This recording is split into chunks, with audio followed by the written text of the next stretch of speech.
elitefts.com. Founded in 1998 with the primary aim to live, learn, and pass on. Please help Elite FTS support this mission by smashing the like button, leaving a comment, sharing with a friend, and thinking of us for your training needs. If you can put it in a gym bag or load weights on it, Elite FTS has it. What's going on? I'm Dave Tate. We are broadcasting from the middle of the Elite FTS weight room, where the underground still thrives and you're part of the crew. It's time to sit down, keep it real, and cut the bullshit. Welcome to Table Talk.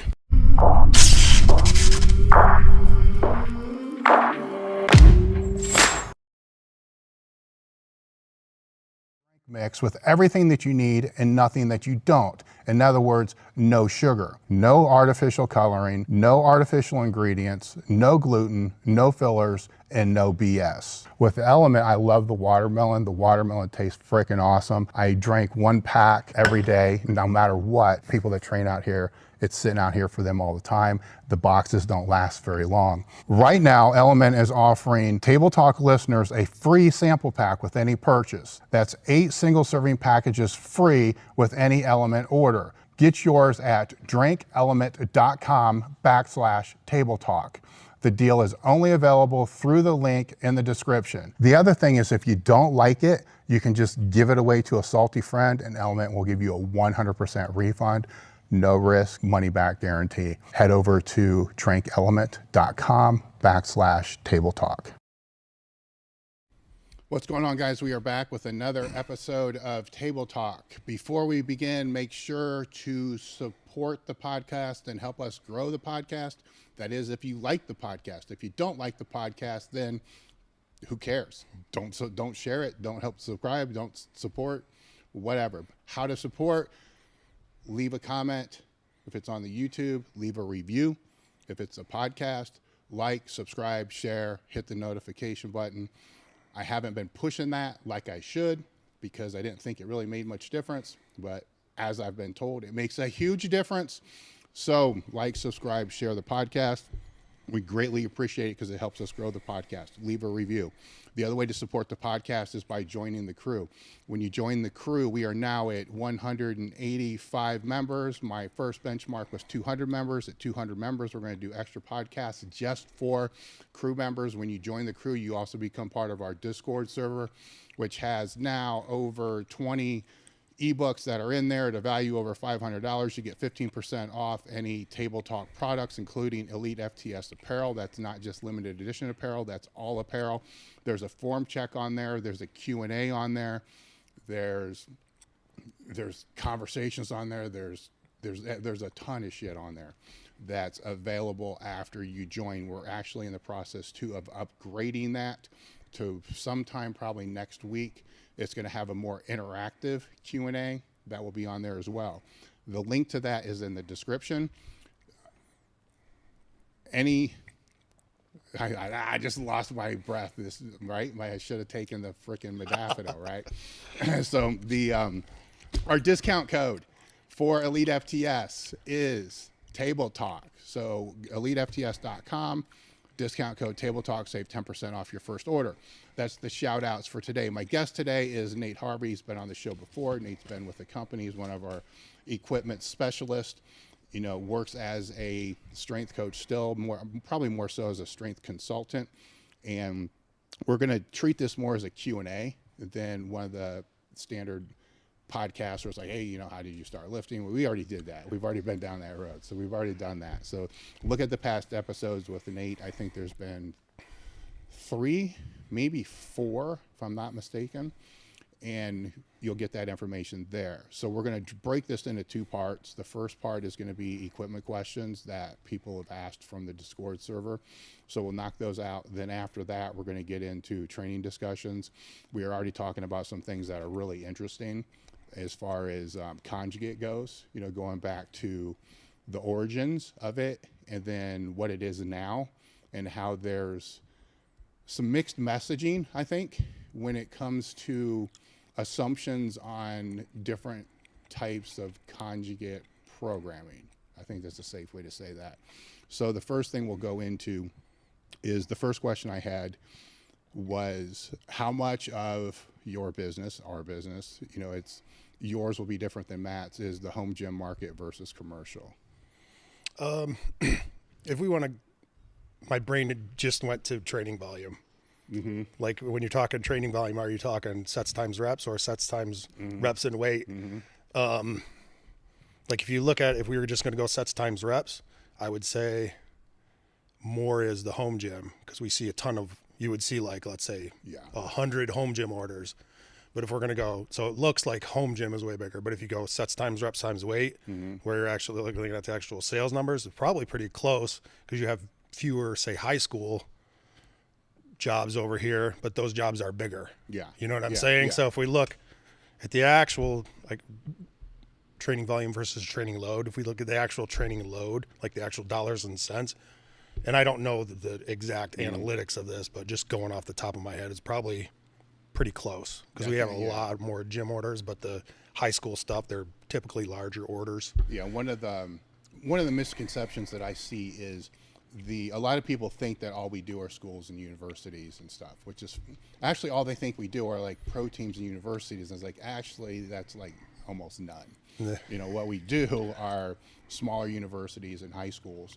But then that, as you said, that's, you know, depending upon how you want to define it, about 50%, all the rest of it's home gym. And it's always been that way. Yeah. You know, that didn't, yes, it picked up during COVID, but that for us, it didn't pick up. I don't think it changed in regards to what you're talking about, the total workload.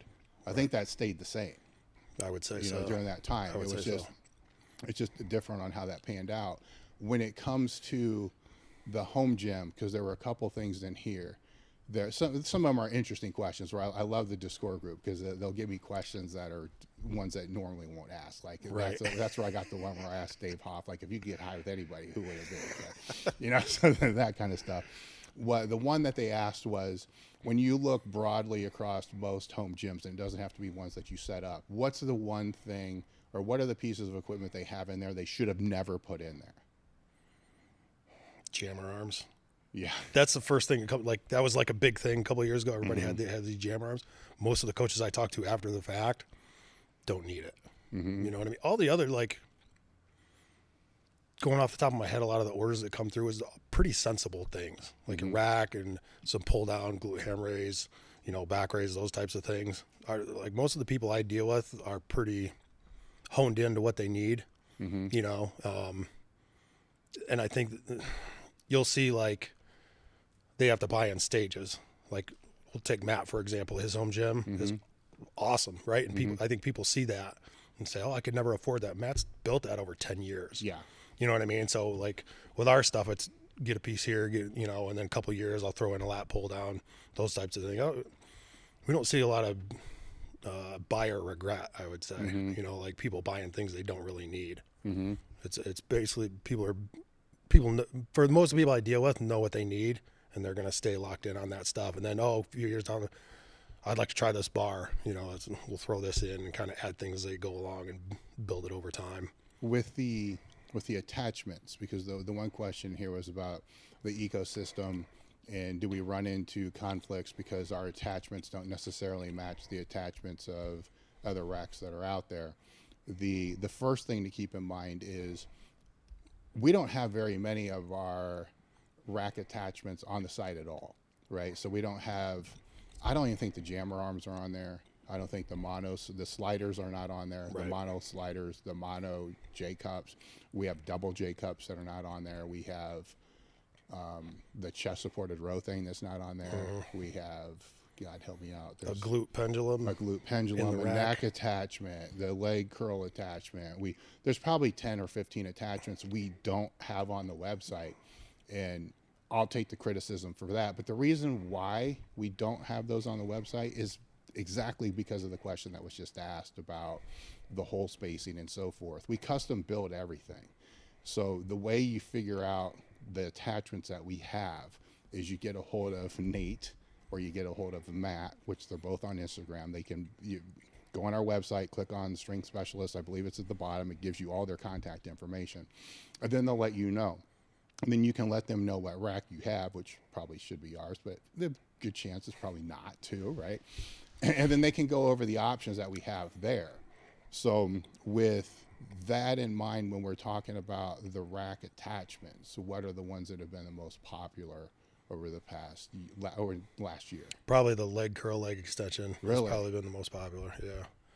Yeah, a lot of people on my end anyways. And maybe that's, I have one in my garage and I post about it quite often. Maybe that's why I see a lot of that, but that's been super popular and it works great. What do you use it for? I do like mostly leg curl stuff, obviously. If you want to, you can turn around and do a leg extension.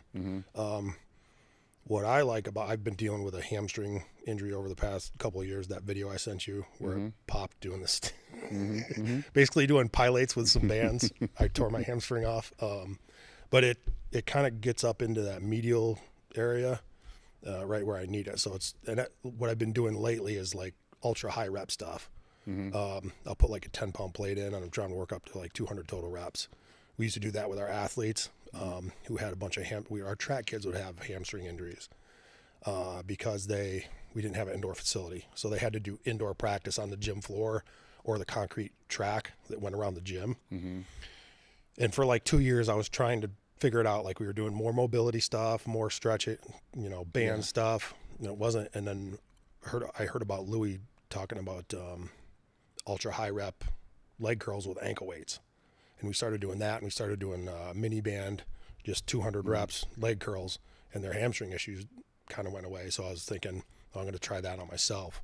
So it's just, and you can, it's cool. So you can, if you do it, standing straight up, it's going to be more lower hamstring down by your knee, or I'll pivot over almost like I'm doing an RDL, and then it shifts the stress up to where the hamstring originates. And so it's cool. Like for one little piece, you can do a bunch of stuff. And we were doing a video earlier. I was saying if I would have had these when I was coaching, it would have been great. Because we just slept, like Waverly has them. Maybe not every rack, but every other rack or so. So we're starting to do that with them now too. Got to mess around with the bands. You know what I mean? Throw it on there and put 5-10 pounds on and just crank a bunch of, and the kids can't screw it up. That's what's cool. The other thing I like about it, because we have one over here, is you can leave it in the rack and it's not in the way. Like a lot of the other attachments, we have all of them over there. Most of them are actually on the floor for a reason, right? Because they get in the way, when you're doing other stuff. So that's why it's an attachment. You take it on and off. But to me, I like the ones that you like the neck. I believe the neck thing's still on. The ones that you can just leave on there that are out of the way are a huge asset. With the home gym, you presented it Swiss, and that was a more broad conversation, but on how to set up a gym. So with those that are looking at a home gym or they're just looking to set up their own startup gym, what are some of the broad stroke things they should be thinking about? For the home gym stuff, I've run into a lot of people, they don't think they have enough space. You probably have more space than you think. Like I don't have much space at home. But what I do, like it's over on the wall and, when I'm not using it and we're putting the car in the garage, the bench goes up inside the rack. I have a Pro Model back raise. I slide that up next to the bench. So that's you're sticking out 6 feet maybe.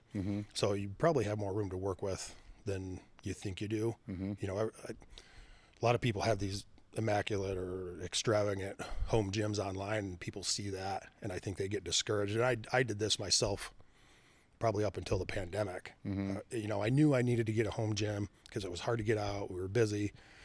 I was like, I just don't have the space. And then I got to the point where I have to make this work. Like I need something here because I'm not able to make it to the gym and all this crazy shit. And it works. You know what I mean? You can move stuff around and now granted, it's kind of a pain in the butt because every time I go out to train, I got to pull the bench out, pull stuff out, move stuff around. But it's really only a couple minutes. Right? We're going to, and I'm guilty of this myself too. I'm going out to lift weights. I don't want to move all this stuff, which is kind of contradictory. You know what I'm saying? I'm getting pissed off because I got to move stuff to lift. You got to move the shit, then do your warm up, right? It actually kind of helps because you get agitated and a little pissed off because you got to move the stuff and then you're ready to lift. But, so like for the home guys, call Matt or I and talk to us and we can walk you through that. We can modify the heights of the racks and stuff. That's another thing I see to kind of transition over to the high schools or commercial setting. A lot of times I'll get a coach on the phone and they're concerned about their space. So they immediately want to go to a rig system that goes on the wall or a half rack, you really don't save that much space with those things. You do, like, I understand, just like a budget, you have limitations with your space, you're going to have limitations, but like the difference between a half rack and a full rack, excuse me, isn't that much. It's 12 to 18 inches. Because what happens with the rig or the half rack, you think you're saving all this this space with this piece, but what happens is your athletes or your kids are actually working outside of that. You know what I mean? Yeah. So your bench is going to take up the space, or if you have a full rack, the kids are going to be closer to the wall and inside the rack. So it's the space that you think you're saving is not that much. And I try to steer people towards the full rack because of the safety factor. If I have kids inside of the full rack, it's harder for them to mess something up. They're not going to walk their squats out too far and have to bail on the floor. You know what I'm saying? Yeah. So that's a big issue we see in the high school or kind of commercial sector a little more. And it's something I talked about at Swiss too.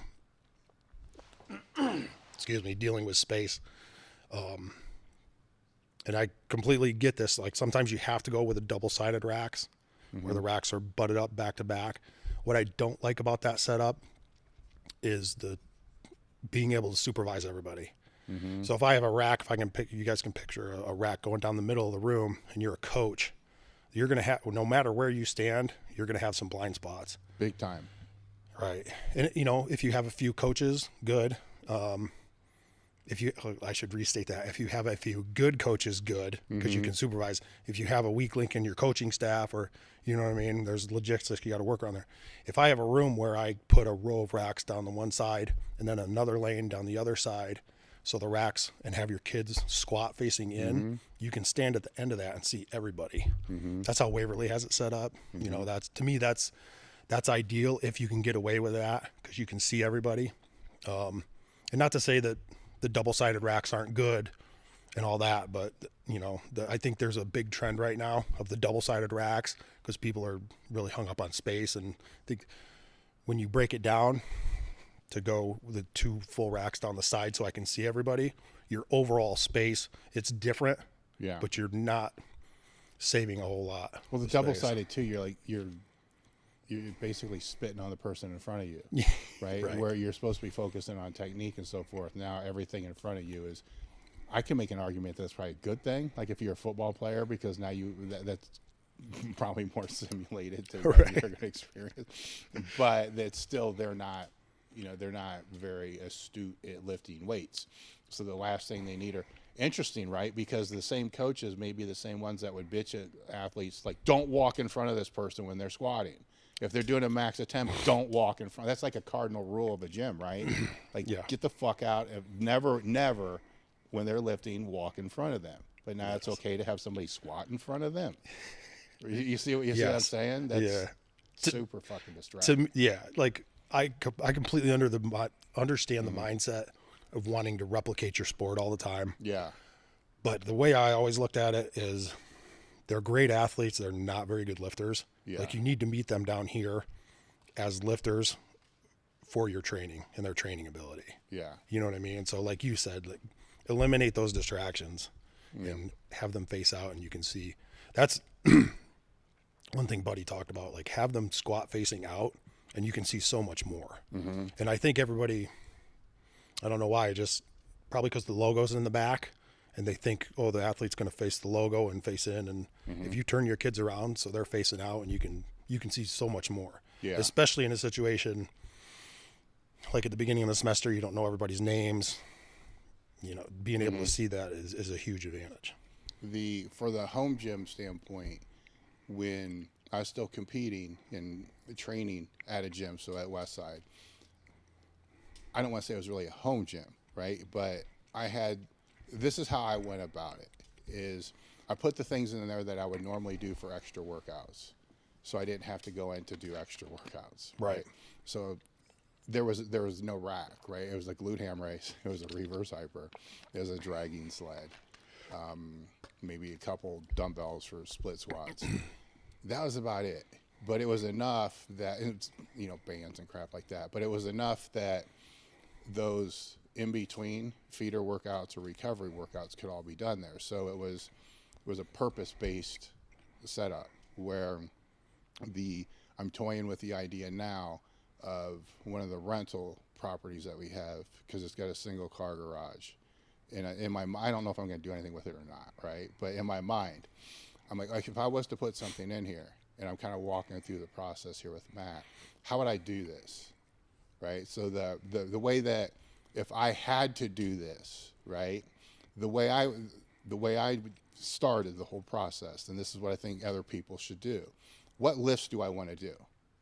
That's where I'm starting. I'm not even starting with what equipment it is. Like, what lifts do I want to do? I want to be able to do a safety squat, bar squat, box squat.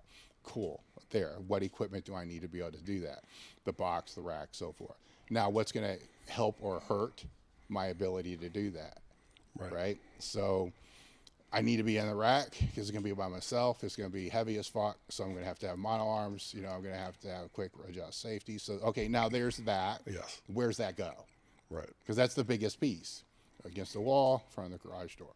Now, what else do I want to be able to do? Well, some cable shit. Right. Then it's like, why do I need that? Or band's fine. No, I want cable shit. Well, what's that? So I'm going through these movements, right? Because if it's anything else, there's gyms I can go to. Right. Right. So that becomes, what do I want to go to the gym for? What do I not want to go to the gym for? Right. For me, like training legs in any place outside of here or somebody's gym that I know really well, I'd just rather not fucking do it. Yeah. It's just the environment. Myself in my own fun little area is going to be way better than the environments that are very hard to be able to go in when everybody's, like doing selfies and shit. And you're trying to, you know what I'm saying? You're trying to do 20 sets of 2 on yoke bar squats. Yeah. So I think when people, if they addressed it that way, what program am I going to do? What exercises do I want to do? And then work back with you guys from there. It would be more beneficial than, well, so-and-so says I should have a rack, I should have a lat pull down, I should have this, right? Because what if you never had, you see what I'm saying? Yeah, I'm shaking my head because I see that, what you talked about. I should have rack, I should have pull down, I should have this. They're telling you that because the more shit you get, the bigger their commission is. Yeah. Like, and you're talking about, like when you were talking about setting up your gym, and I talked about this at Swiss too, like you have your budget, you have your space, and then you're setting up your gym can basically follow your training plan. Like you talked about, I need to squat, so I need a rack. I know my low back's messed up, so I got to have some pendulum stuff here. You know what I'm saying? Like, follow your training plan, and there's your gym layout. You're going to be limited by space and budget, but it's just like your training day. Your equipment's going to follow. You put your most important stuff first after your warm up. Yeah. Right? Your squats are here. I need that for this. I need this for this. Just follow your training day, and everything else falls into place. Like a high school weight room probably doesn't need 30 machines in it. But those cost $6,000 a piece, so that's what you're getting a quote full of, right? For the same money you spent on that, you could spend half of that and get a room that's super functional for your kids. They'll learn how to train when they're done playing sports or out of your school. If you teach them correctly, they're going to know how to go to a gym and train themselves, and you can spend half of the money. Well, I think the key thing here is to go into it with how you want to train in mind. Right? Yes. Where that's kind of where your background and just the background of the company comes into place, because training's always been first. So if you're approaching this as training first instead of commission first, or if you're used to where, that's a huge difference between what you guys are doing and what other people are doing, because they're looking at the commission first, and then the training, you're looking at what's the training, and then that, and then where do you want the training to go? That's the other thing. Right. Because your gym, home gym or commercial gym or whatever it is, should expand based upon what your training is going to look like in the next, or what your client's training is going to look like, or your membership's training is going to look like in the next 4 or 5 years, not what it is now. Right. And you need to understand training to be able to do that, and that you guys do. Right. So those are those conversations where you can have with them, like, okay, this works now, but where do you see this in 3 or 4 years? Yeah. And making them understand that you add that then 3 or 4 years later, not now, right? You know, because you gotta. That was one of the things yesterday with Mike when he was out here. Battle Axe Gym, he's had it for 10 years or whatever it was. There's a couple kids out. Matt was talking to. They just set up. They're about ready to open their gym in Youngstown, and his big thing to them was, you know, run with what you have more or less. You know, like build that out, make that work, then add, you know, later. You know, don't get so gung ho and think that you need everything in there and that's going to be your competitive advantage, because not very many places in the strength training realm are going to win the gym wars based upon what equipment's in the gym. Right. You're right. You know, it's the culture or the training or the coaches that are in there that make the difference. Yeah. You know. Yeah, the fancy equipment thing and that. I always talked like when I was coaching too, and you know, like with a school, it's good. You know, like you need your logos and stuff on there. Like the kids that like to train and work hard, they're going to come regardless. Like the fancy stuff is going to pull in some of the kids that are on the fence. You know what I mean? Like those kids that are on the fence that might want to train or might get them in the room, and then you got to keep them there. That's your culture is going to keep them there. You know what I'm saying? Yeah. And it's funny, like she and I were talking about this earlier too. Some other things I'll see kind of on the opposite spectrum of that is somebody's going to buy a $30,000 gym, just throwing a random number out, but they'll want to get, instead of grabbing the signature chest supported row, they want to go save $200 and grab the next line, like the most basic line. And I'm like, no, man, this is an investment. Like spend the extra $200 now. And the machine, you have so much more variability and adjustability and movements and stuff you can do. Throw a few logos on, you know what I mean? And then you'll get those people. So it's kind of, there's both ends of the spectrum. Well, don't misunderstand. I don't want the listeners to misunderstand. I see what you're saying now. Branding matters. Branding's freaking huge, right? So that was the one thing I told those kids is, you know, we can bitch and complain about social media all we want, but it's still going to happen. People are still going to film stuff. And the one thing that's been driving me nuts about gym owners or sport facility owners over the years is they always think they need to be posting stuff on their Instagram, right? I'm like, no, man, you need to, if a kid's going to break a PR, ask them for their phone, you film it. Let them put that on their Instagram. Right, or their TikTok or whatever it is, because their friends are your referrals. Yes. You put it on your page, those people already follow you, right? And then you can now when you're filming that, I've done this in the last 3 gyms that we've had here. No matter where you film or no matter what you do, you know it's here. Right. And there's other gyms that, you know, you can look at online or watch any video. You watch any video and you see that gym in the background, you know what it is. Right. So you need to ask yourself, why do you know what it is? What did they do branding wise here? You know, where, you know, the logos are huge. You know, the color scheme's huge. Yes. You know, how things match is huge. You know, the walls are huge. All these things matter a lot, right? Because that actually, I believe, trickled down from the university level because universities were doing it for recruiting. Yes. Right. I mean, when you were at Buffalo, you still not, you know, D1, right? But it's actually, no, it's D1. It's D1, but it's not OS. Newly D1. It's only been D1 for 20 years. Maybe. We're not Ohio State or something like that, but you're still fucking recruiting against other people. They have to be able to walk in that weight room and those kids think, man, this is the shit. You know, they walk in there and it's dump. Right. It doesn't matter how great the coach is because, you know, it's just what it is. And that Joe Ken explained that to me like 30 years ago or whatever it was when we still at ASU, and I walk in and I'm like, man, what the fuck? Like, where's the real weight room at? Like, I'm thinking there needs to be like double doors somewhere, then like a dungeon in the background. Like, no, nobody's gonna train in this fucking place. It's too nice. And he explained, oh man, this is about recruiting. You can still get all the other. You most definitely get everything done. But I'm like, you know, it's the truth though. That's a great point for like. Budget is a big problem that we run into with schools and stuff. Like, oh, we don't have money. And I get it. A lot of schools don't. Sometimes all it takes is you having a conversation with an administrator and showing them you'll put some effort in to maybe raising some money, or even that you have a plan. Like, you never know who's been thinking about this for a while and just hasn't put it into action, and you going to them, they're on the same page as you and they're ready. That was luckily for me, like you talked about the recruiting thing. I found out that the room that I was working out of, it was pretty old and dated. And I found out that coaches weren't taking their recruits to that weight room because it was so old and dingy and the equipment was so old. They were taking the recruits over to the new football weight room and say, yeah, this is where we train. And when the kids got there, they would come train in the old weight room. So I was like, I went to my administrator. I said, look, I know coaches, they don't even want to show recruits this room. He was like, you're right. Something needs to be done, you know? So that was kind of for coaches looking for ways to get money to try to fund stuff.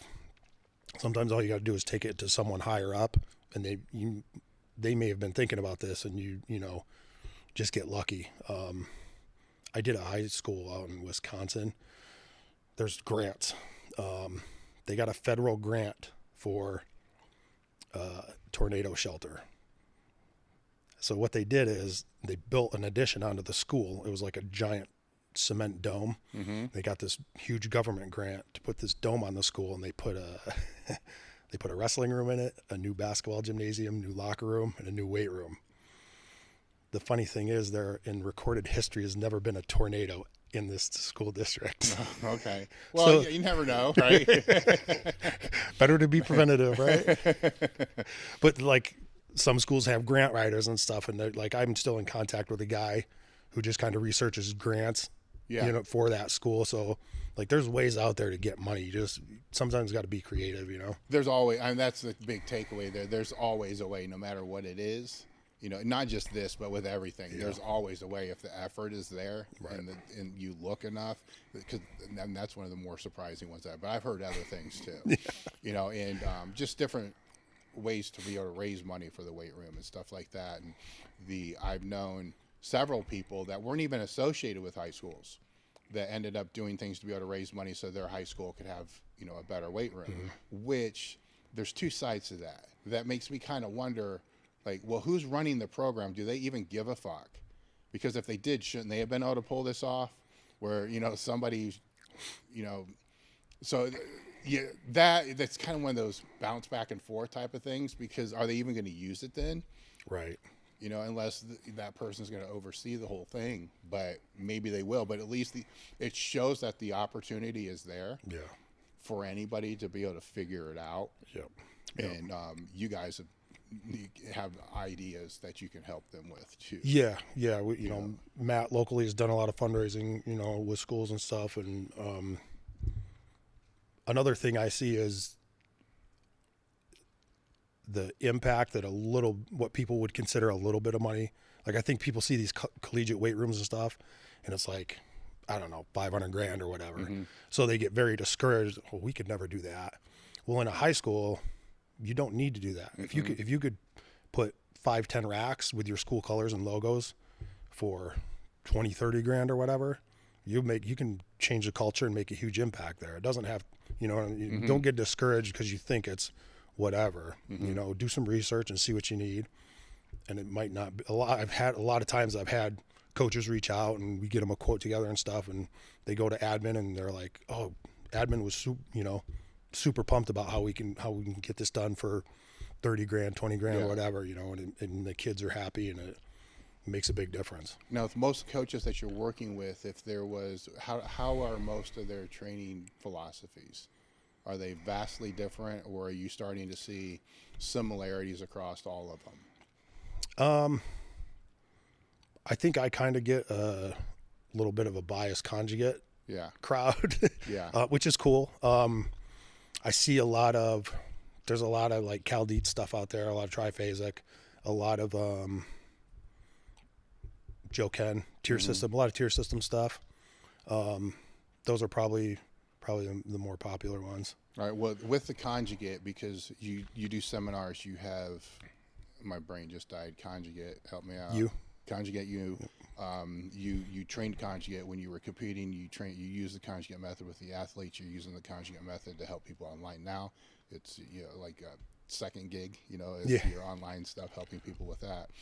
With when we were talking before the podcast, we were talking about origins, of conjugate, because the interesting thing, good thing, right, is somebody will say they do conjugate now, and I don't even know what that means, right? I really don't, right? And I'll take that back too, because 20 years ago I'd have people tell me that they do conjugate and all they did was like board presses after their regular bench work, and to them that was conjugate. But I think that was more because that's where my bias was so strong, and they just saw that if I say that, then it's a better conversation. But as soon as we talked more training, they weren't doing that kind of at all.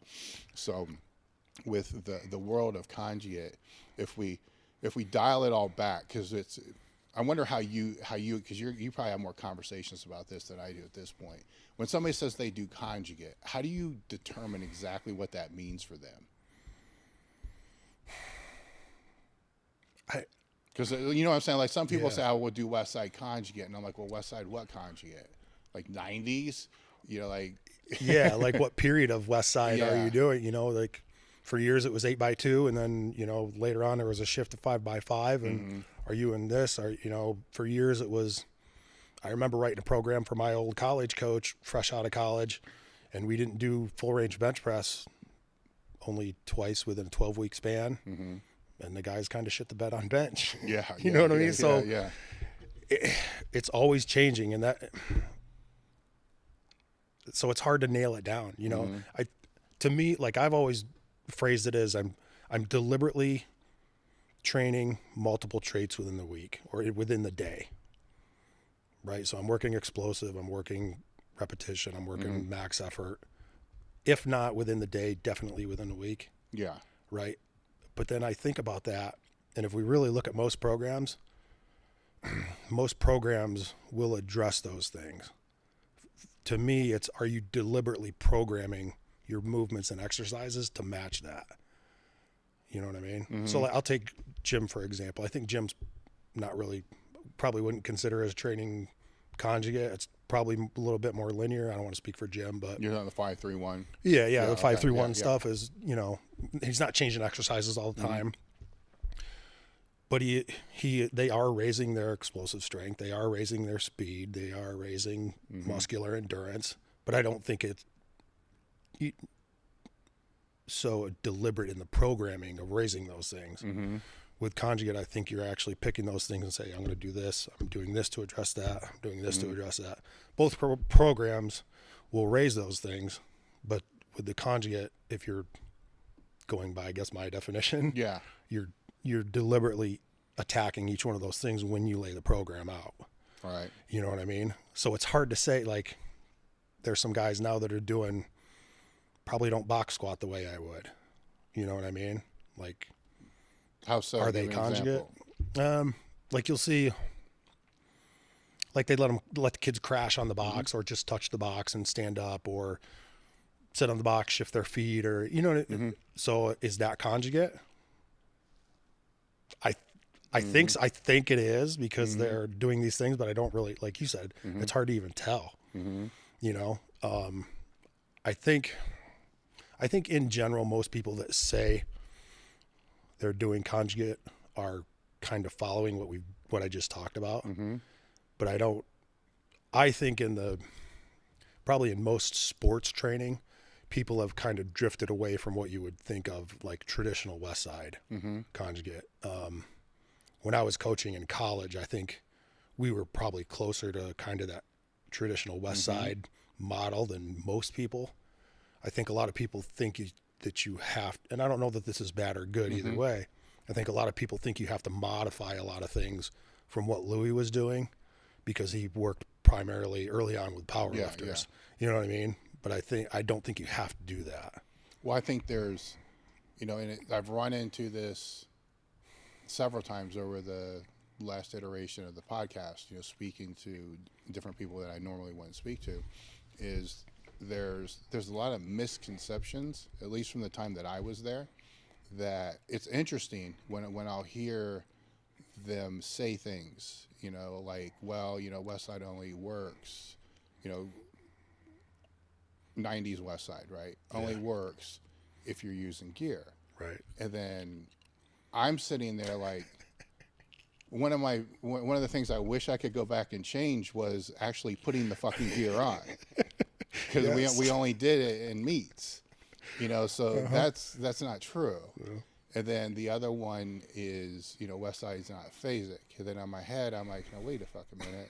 And we did a meet, then we kind of chilled out for like a week after that meet, and then we would run a few months to where the main objective was don't let your strength fall lower than 90%, which is also saying let your strength fall to 90%. Yes. Right? Because, the training changes a little bit, supplements change a little bit. So you have to maintain. And by the way, after the meet, you're basically a bloated pig, because you've trained for a 1 rep max, which isn't actual endurance. So you need to bring that work capacity back, to where it was lost. So you lose a little bit of weight. I think that's kind of called an off season, even though Louis would never say it was an off season, but it was kind of like phasic. And then it's kind of widely known that we did this circummax phase, which phasic, right? And then you're going to deload, like the last deadlift was 3 weeks out, last heavy squat 2 weeks out, last heavy bench is 1 week out. Oh my God, isn't that like a peaking phase? What? So and I understand where the misconceptions come out, because we're going back 30, maybe even 40 years, and trying to explain a training principle without audio, without very good video, in text form, in article format. Right. Yeah. So that is where you can take any program that was popular back in that day, then look at how it was explained. And there's a lot of holes and missed things and broad assumptions that are being made, that are just because let's say ignorance. Like when the stuff I was putting out at the very beginning, you don't know, you just put it out there. And then when I would do the seminars, people say, no, this is what you said. I'm like, no, that's not what the fuck I said. Well, it is what you said. It is what I said, but that's not what I meant, right? For some people, I mean that. And, but that's where I think a lot of that comes in, to where it's that the debates against it, to me, aren't valid because they're not true. Right. Like, give me a better debate, because I may agree, because there are some things I think are shortfalls. Oh yeah. So I may agree, but not because of that. Like, do better, you know. And then they'll kind of go that way. But it's because of what you're talking about, though, and some of it's positioning, some of it's just working with people at different levels. I think that's a bigger one, right? To where when you have people that are all in and they're all at a certain level and they're going to do whatever the hell they're going to do, that's different than your athletes that really don't want to train. Maybe some do, some don't, but they're there to play football, or they're there to throw, or they're there for track, whatever it's there for. That's different. Right. So then scaling has to happen of some sort. So when you were at Buffalo, how did you have to scale that for beginners, more or less, right? Because then the weight room, they are beginners. Yeah. That's what I loved about it, because I knew if I didn't stray too far from like a basic template, I could make it work for everybody. Even like kids that didn't really want to train, so like I'm thinking back to basketball, those guys didn't want to do max effort work. They didn't want to lift the heavy weights. It does, and looking back, I understand it. The mileage those guys put on themselves or have put on them is pretty ridiculous. And it starts at an early age. When I first started working with them, I couldn't understand why these 20-year-old guys were walking around like they were 80. You know what I mean? Like they look like you and me walking around. And I'm like, you guys are 20. Like, what's going on? And at first I'm like, oh, you're just soft or whatever. But then the more I talk to those guys, I'm like, when did you start playing competitive basketball? And for most of them, it was like 6 or, 6 or 8. And it's just up and down the court at these tournaments all day long. Well, you're running more mileage than a long distance runner since you were 6. No wonder you feel like shit and you didn't do any strength training in the meantime. So then it started to make sense to me. I'm like, okay, so they don't want to lift heavy. You know what? I can do speed work and the most basic accessory work, and they're going to improve. So to me, that's, a lot of people will say, don't do speed work until you're a certain strength level. I'll do speed work, use sub-maximal weights. I'll teach them to push on it pretty fast, which they kind of do anyways, because they want to get out from underneath the bar. You know what I'm saying? So get it done as quick as I can. And then do some basic accessory work, because our training age is so freaking low. I can do the most basic accessory movements, like even in season, and they're going to get better, you know, and I kind of saw that though. We did like a phase with them in season. It was more of a time thing. They'd come in after practice and we didn't really have time to load up the bars, and I didn't want to deal with them dealing with percentages or whatever. So we just did dumbbell work. And then after the season, their benches went up when we tested again.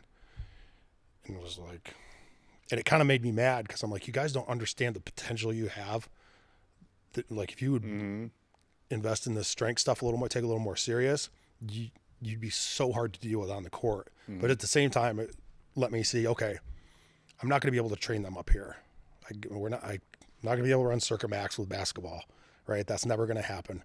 But even if our training is here, we're going to make improvements, and they're going to be healthier and get stronger, you know? So, and we saw that with a lot of the teams, you know, there was certain coaches or whatever that didn't want to do heavy stuff in season. So like, okay, we'll do, what do you got? Coach, what do you think about doing some speed work? We'll put sub-maximal weights on, kids will push it fast, they'll be explosive, and then we can do, you know, your accessory movements. Those teams, we would test them after a season. Most of the time they would be at least within 90% of their preseason testing, and there was a good number that would like PR. Wrestling and diving come to mind right off the top of my head. So it's like if I just take the basic components of the system and kind of move them around to the population I have, I know it's going to help them out. You know, but to go back even further, a lot of the reason that worked, I always talk about, like, I got to learn under Buddy and Childress and Groni and Julia. One thing that I think people are missing, how your kids are doing the movements is super, super important. You know, squatting correctly, keeping your knees back, not going over your toes and all those things. And actually, like, everybody talks about training hips, actually training your hips, you know, doing some stuff where you're pushing your knees out, back extension, give the kids movements, meet them where they're at and scale it. So if you say your kids are training glutes, they're actually using their glutes and not crushing their low back on an RDL that they look terrible at. You know what I mean? Yeah. So that was and I know this, that was a huge part of our injury prevention, just making sure the kids were training right. I think a lot of people miss out on that. They'll load up a kid with 400 pounds when he's not ready to handle that. Well, when you're talking about the technical aspects, say a squat, for instance, at what point is it good enough for what you're looking for an athlete? Because in the powerlifting world, it's never good enough. Right. There's always the little details and all that. At what point with an athlete, I mean, there's a cringe squat, right? Where we're looking at you have to fix it because they're going to get hurt if they keep doing it. But then there's that scaling. Where is that scaling acceptable to where? Jim once told me years ago that, you know, if they have a subpar squat, right, and they're not going to get hurt, and it's a subpar squat, but then their subpar squat still gets 30 pounds stronger, they still got stronger, right? To where my philosophy is, well, let's just make the subpar squat a really good squat, and then it'll be 200 pounds stronger, you know. And so where do you fall in that? I probably lean a little more towards your end. Yeah. So like a box squat, for instance, can they stay back out of their knees? Can they not smash on the box? You know what I mean? Sit under control. Can they pause with it? Can they stand up with it where their shoulders come up first and not their ass, and then their shoulders raise up? Can they stand up with it without rolling over? Can they do the squat without shifting their feet? You know what I mean? Those things. And then once those things look good, then we can start shifting more towards the lifter nuances of their form and really try to clean it up. But yeah, for our kids, we typically wanted them pretty technically proficient. Does that mean that the exercises then are going to be less than in as far as quantity than opposed to other programs? So in other words, you're just going to master 10 movements total and not have an arsenal of 150 movements. Or let me reframe that. You're going to master 10 movement patterns, right? Because like the squat's basically the same thing as a belt squat. It's the same movement patterns, just changing where the load is. It's right. The same thing. So more of the focus is on mastering those certain patterns. Yeah. Okay. Yeah. Because like there's that's one argument I'll get against conjugate training. Well, my kids are dumb. We can't teach them 40 different exercises, right? You don't have to. If you can teach them about 4 or 5, all the other stuff rolls over. But see, that's a misunderstanding from the criticism as well. That's Right. one of those things I like to push back on, is because give me any tactical skill of any sport, right? How do they teach it? You know, they teach it in slow motion, they teach it slow, they teach it broken down into segments. You know, so if it's a guard pulling, we're just going to practice first step. Yes. First step, then first step, move through. Isn't like a board press taking something into segments, you know, to be able to master the start, to be able to so it's the same thing as long as the movement pattern. Right. Like you can't do a 4 board with different technical proficiency than when you're going to do a 1 board. Right. Otherwise, it's defeating the purpose of the whole thing. But if they master the higher boards down to the lower boards, higher box down to the lower box, you know, belt squat compared to, then it reinforces the technique. And this is where I've always been confused with that argument as well. Because if all you're doing is trying to reinforce maybe 5 basic movement patterns in the gym, you know, a press, a squat, hinge, stuff like that, how's that any different than them trying to reinforce 3 or 4 different movement patterns that they're doing on the field or as a track athlete? Right. It's exactly the same learning process. So why would we not want to use the same learning process than what? Yeah, you're right. You're right. And to me, the stuff in the weight room should be simpler than like what you're talking about on the field. Mm-hmm. You know, the skill acquisition in the weight room is way easier than skill acquisition on the court, really. I mean, how athletic do you have to beat a squat or bench? Like, granted, it takes kids a little while to learn because they may not be super interested in it. But if you break down like how technically hard that is to teach and do, it really isn't. It's really not that hard. Now, when you're consulting with the schools and you go in for the first visit, right? What are some of the things that you're looking at? So like I'll go in and just see what they're doing, see their program, see how it's run, watch the kids go through the lifts, and just try to get a general idea of things they need to work on. Usually like I'll visit for 2 days, watch an upper body, a lower body. And then while you're doing that, I'll get with the coaches and kind of, you know, hey, see this kid over here, see how his knees are touching each other when he's squatting. Shouldn't be doing that. Here's why. Here's what we need to, you know, here's what I would suggest you work on. And then we can go, like, I can set up the whole program, and then I'll come back for a second 2 days. We'll implement an upper and lower body, show the coaches how to coach that, and then they can kind of go on their own for a month. I'll come back the next month. Oh, this looks pretty good. Let's progress this one. This one we need to pull back on. They're terrible. It's not, you know. But the biggest thing, and this is why Waverly's done such a great job, is the coaches are on board and they coach the kids.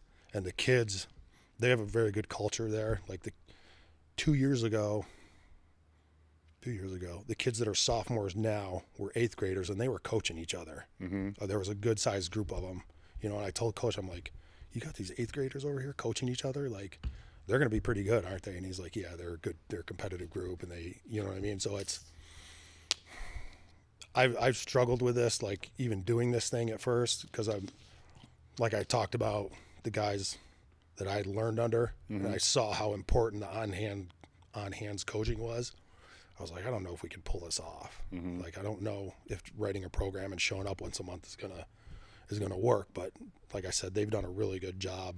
The coaches are on board, and they're coaching when I'm not there. I know that because, like, when I go down, I can kind of sit back and watch the kids train. There's some things they should work on or we need to work on, but overall, like if I get out of my critical brain, you know what I mean? Yeah. I'm like, these guys are really overall look pretty fucking good. And even like the kids that aren't athletes, like they have the class set up where any general student can take the weightlifting class. Like, of course, yeah, you want everybody to come in and smash fucking weight all the time and those things, but I have there's a room full of kids, and they're technically better than 90% of the commercial gyms you go look at. That's pretty freaking cool. Yeah. You know what I mean? So it's and I talk about this with Matt when I first started here. I was like, we could do some really cool stuff where, and I kind of referenced Bigger, Faster, Stronger, like, because I know that was like a huge program in the high schools when I was coming up. And one of the things I kind of thought about that. Like, why aren't they teaching coaches to coach? Because that's something that's lacking. Like a lot of times in high schools, you just have, oh, you're the math teacher and you coach middle school basketball. You're going to supervise the weight room after school. And that's it. They don't provide them any training, you know? So like, it's easy to complain about why do kids look like shit in the weight room? Why aren't they doing a good job? Well, someone's got to teach them, you know? So that was kind of something I wanted to combine with the sales. Like, we can go in and do the room, and I'll come in and we'll do a free training day for your phys ed teachers or whatever. And if we can teach the coaches to coach, the kids will, you know, injuries are going to come down. They're going to like sports. They might actually like lifting by the end. Assuming the coaches care. Yeah. Where it could be a disconnect. But if they're investing in the weight room, obviously somebody cares. Yes. The person purchasing definitely cares. So they're going to want the coach to be able to care about that. Right. When you're laying a program out, the where I basically start if I'm laying anything out is the squat wave, then I build everything around that, right? Is do you operate that same way when you laying the wave, the phases out for the kids, right? How do you lay those out? Is it 3 weeks? Is it 4 weeks? And then what is it? Granted, all exercises are going to be physically laid out, but what are the pillars that start the process? Typically it's 4 weeks. But like if somebody has to do, like if I have to do a 6 week visit or 8 week, you know, we can do it that way. But yeah, kind of build it around the squat. You have to build it around their equipment. You know what I mean? What do the facilities have? That's your first limiting factor. And then second comes where they're at with their movements. What are they ready for? You know what I mean? Like they may only be ready for a straight bar squat for a month to kind of master, like we talked about the pattern, and then we can throw in a different bar or something. So it's basically build around the squat and their previous, it's going to be what was their previous workload and where were they at technically with their accessory stuff. So if let's say their first accessory movement is a lunge, and while I was there none of the kids could lunge, we're going to bump that back to a pistol squat on a bench. You know what I mean? So it's kind of, I got to see where they're at, and then we get everybody on board so they can perform it. Most kids can perform everything, and then we just progress them along. So then what are the prime movers? It would be the squat, obviously the bench. Then is a lunge one of the prime movers that you keep in there? Yeah, we'll keep that in like once a month. That's typically like the first supplemental movement. Either on heavy day or speed day, depending on. Well, you get what I'm saying? There's movements that you're going to scale and movements that you have to regress. Right? So the prime ones, the squat, lunge, bench, what else? Those are it. Those are the main ones. Because if you can get those, you can pretty much get anything else. All right. You know what I mean? Deadlift, I usually wait on that a little bit. And when we do phase that in, we'll do like a 1 month phase of just speed pulls. So we can do like, we don't need to test them.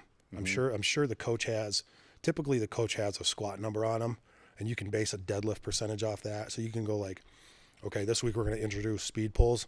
We can use like 50 or 60% of what their previous squat max was. So even if it was, like, let's say it was super inflated, it was a shitty 455 squat that the coach gave them, the kid can safely pull 2 plates and do some speed work and probably work through that and be okay.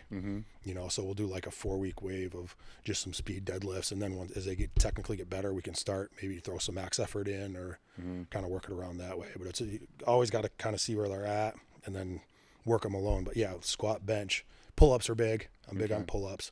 But once, like we talked about mastering a few exercises, then you can do all of them. Those would be my So do they need mastery on that before you're going to put in max effort work? Yeah. Okay. Yeah. And how that typically goes, we'll typically do 3 to 4 weeks of just speed squats, box with a box. Sit, pause, stand up fast. Sit, pause, stand up fast. Make sure all the cues and the technical things look good. Run that for 4 weeks. So that gives them. That would be twice a week then? Yep. Okay. Yep. So, and we'll show the kids this. We show the kids and the coaches this at the same time. So the coaches are on board with all the cues and stuff. And we'll just kind of walk them through the warm up, and you got to kind of direct the room. Like I did a high school softball team. So what we did, most of the girls were at a 10 on each side for the 4 weeks. Some of them looked okay. So we put a 25 on each side, and this is your weight for 4 weeks. Pause, stand up fast. And then I'm next week, I think I'm going back. And then, so what we'll do after the speed phase, or could call it a technical phase, we'll start creeping them up a little bit. So, and I'll kind of help work them up, and hey, we're just going to go, probably do 3s. Okay, go up till this, we're going to do sets of 3, go up till this is kind of, you feel like this is getting kind of heavy. When you get to that set, you need to let me know so I can see it. And then you can stay on 3s or 5s for a couple weeks. You don't need a percentage. To me, it's just, I hate to use RPE because it's kind of bashed a little bit, but if they undershoot their weights for a little bit, that's okay. You know what I mean? So, hey, go up to this feels like an 8 out of a 10, and you're going to go 3 sets of 5 there. Well, you're just seeing if the technique's going to transfer to the heavier weight. Yes. Right? Yeah. Because I assume that's going to dictate if you're going to put in max effort work in the next phase. If it looks like horse shit, then it's not going to go in the next phase. Right. If it looks solid, it's going to go in. So it's inherently has its own checks and balances built in. Right. Yep. Right. Yep. So then how would the chin be regressed and progressed? Well, progression's easy. You just put weights, right? But the regression of that. Band assisted. All right. That's my go-to. You can, put it across the hooks and stand in it, or loop it up and pull it. And you can, what's cool about the bands is they're kind of, you go mini, light, average, right? It's a incremental jump. So it's the same. So if I go to light to mini, that jump is the same as going from light to average, right? So I can just start a kid on average band, and then we can slowly move the bands out, and then hopefully go to body weight. If they can't do the body, you can do eccentrics too. That seems to work pretty well. Jump yourself up and come down on they like to, I do like those, but it's easy for them to cheat. You tell them do a 5-second lowering, and they go 1, 2, 3. Yeah. You know what I mean? Yeah. But that's another thing you can do, but those are my go-to. Just throw a band on. All right. So the one question here was about the cleans. So obviously they're not in part of this. Nope. What'd they say? Why are power cleans still? Yeah. The measure for power. I don't know. I think the easiest answer for that, and let's throw the Olympic lifts in there too. Let's throw in just to not act like we're beating those down. What are other very technical lifts to do? Maybe like a Zercher squat. I mean, that can be kind of painful technical. I mean, there's a handful of lifts, right, that require very technical skill set. Front squat. There's another good one. That if the coach isn't really proficient at teaching it, then don't do it. It's funny that there's always other tools in the toolbox, right? Until it just happens to be the tool that this person likes the most, then it has to be in there, or vice versa.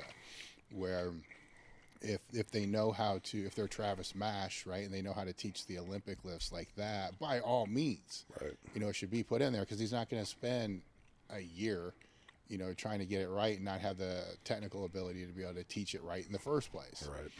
Where that's where I think most of the pushback comes on a lot of these things, is when something basically just becomes a deadlift reverse curl, then let's just dump that and get an axle, right? And just do fucking strongman stuff, right? It's the same thing, right? Yeah. And it would make more sense. I think the problem goes back to like the proficiency of the movement. And I think the big problem with that is people that see shitty Olympic lifts done, or any lift, the majority of people don't understand how important being good at the lift is. Yeah. You know what I mean? They're just told that I do power cleans and your kids will be more explosive. They're putting in what they think is most beneficial for their kids. That's what we've always been told. But the message hasn't been, this has to be done correctly to do what you think it's going to do. Same thing with squat. Like if I go in and let all my kids quarter squat, and then I tell people that I'm squatting to train glutes and hamstrings, but all my kids are close stance quarter squatting, I'm not doing what I say I'm doing, because I don't understand the importance of the actual movement and how important. I think that's probably the problem. Everybody's always been told you need to do this movement, you need to do this exercise, they weren't told how it has to be done. And it's not their fault. It's just the message isn't there. with your online clients, they become onboarded. Is it the same process that you take them through that you just explained? Yeah. They're going to be more advanced, right? Yeah. Yeah. Yeah, but it's the same thing, and like most of my online clients are kind of like intermediate. I've had a few like upper level lifters and stuff. We can do that, but it's really this kind of the same process. You got to see where they're at, see what their stuff looks like.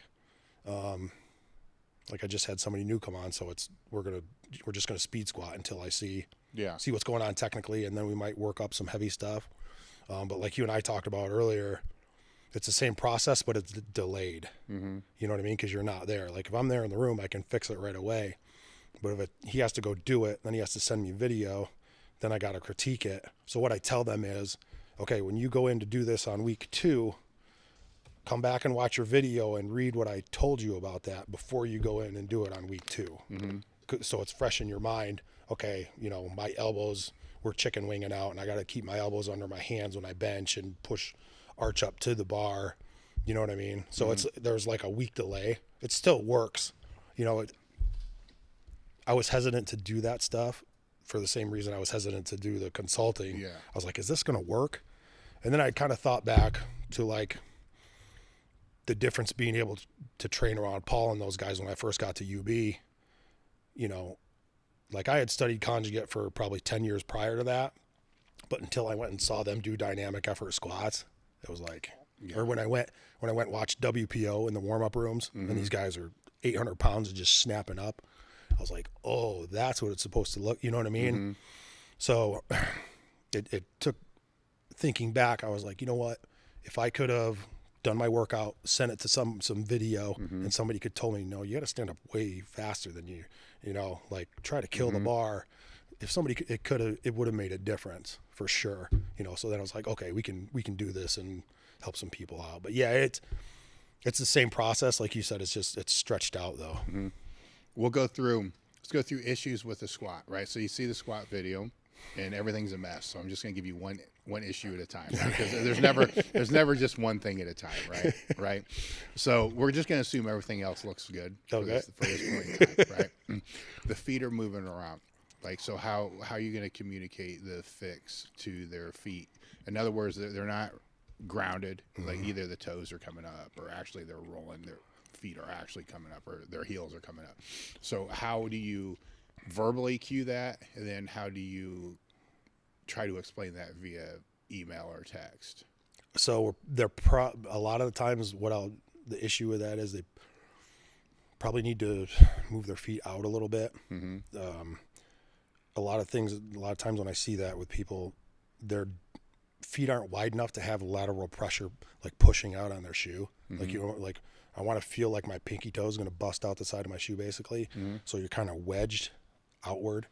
The next thing you'll see a lot of times when the feet come up, people will sit on the box and they'll sit and then their torso rocks back to vertical and it pulls that weight out of the feet so the toes have a chance to come up.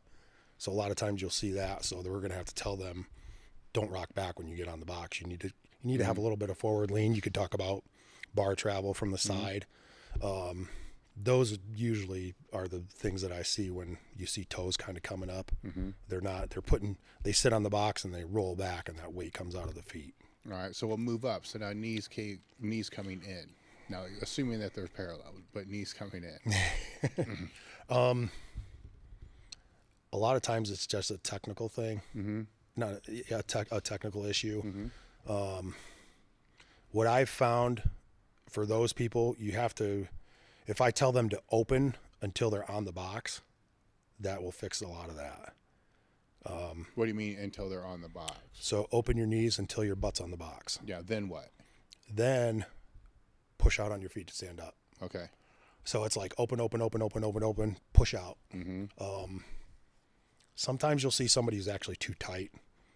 Like their feet will be out too wide. Sometimes you'll see, so that's where you have to get video from the side and the front. You know what I mean? So like somebody's got their feet out too wide and I can see is they're sitting, they're trying to open their knees, but they're getting sucked in. Then they might have a mobility issue where you got to bring their feet in a little bit and then keep opening their knees till they're on the box. Most of the time, if the lower body is doing what it should on the way down, it'll do what it should on the way up. Yeah. You know what I mean? So, and every once in a while you get where they pull their knees in to stand up. So that's another cue. But for the most part, if you open on the way down, and then, so we fix the feet, I said push out, right? Once you fix that, the next thing you're going to want to watch for is their shoulders. They'll open up and push out. That fixes the knees, right? So we get to that point where they fix their knees. Now what you'll see is they're thinking about their legs to stand up. So now we got to fix shoulders into the bar first. It's like a timing thing. Yeah. You know what I'm saying? So open on the way down. Things will usually take care of them. If not, push out on the feet. So now they're thinking about their legs. So the next thing you'll probably see is when they go to come up off the box, this is their shoulders. Their hips will go, then their shoulders. So now you got to open, drive your shoulders. Open on the way down, drive your shoulders.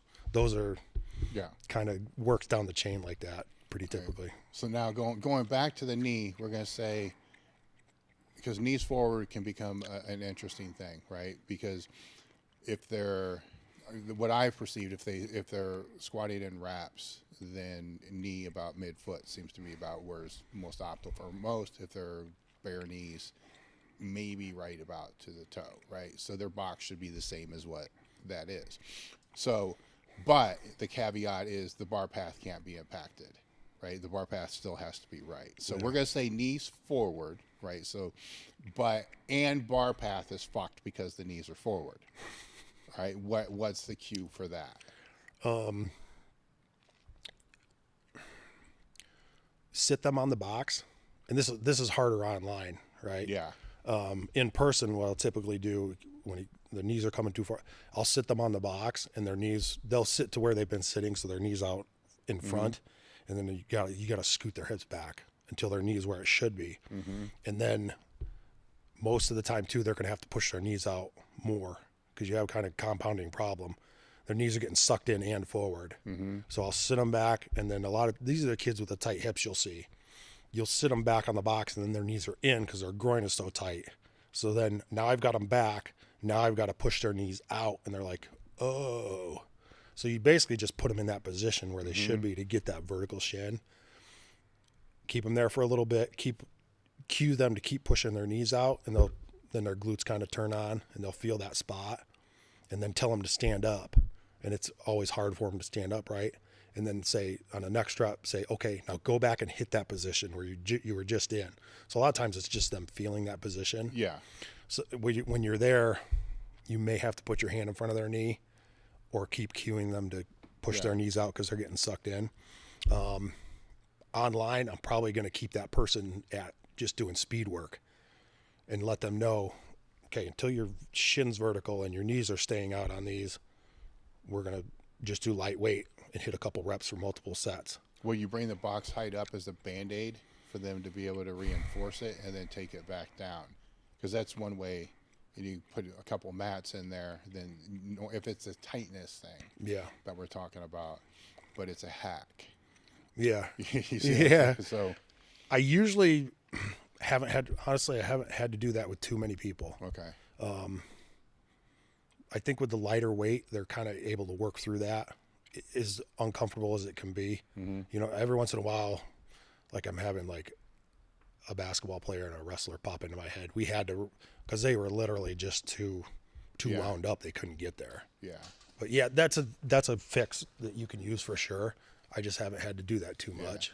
You already answered this one, but the next one would be that their hips are coming up before their shoulders. Right? Yeah. So the chest first type of thing. So we'll go into the torso.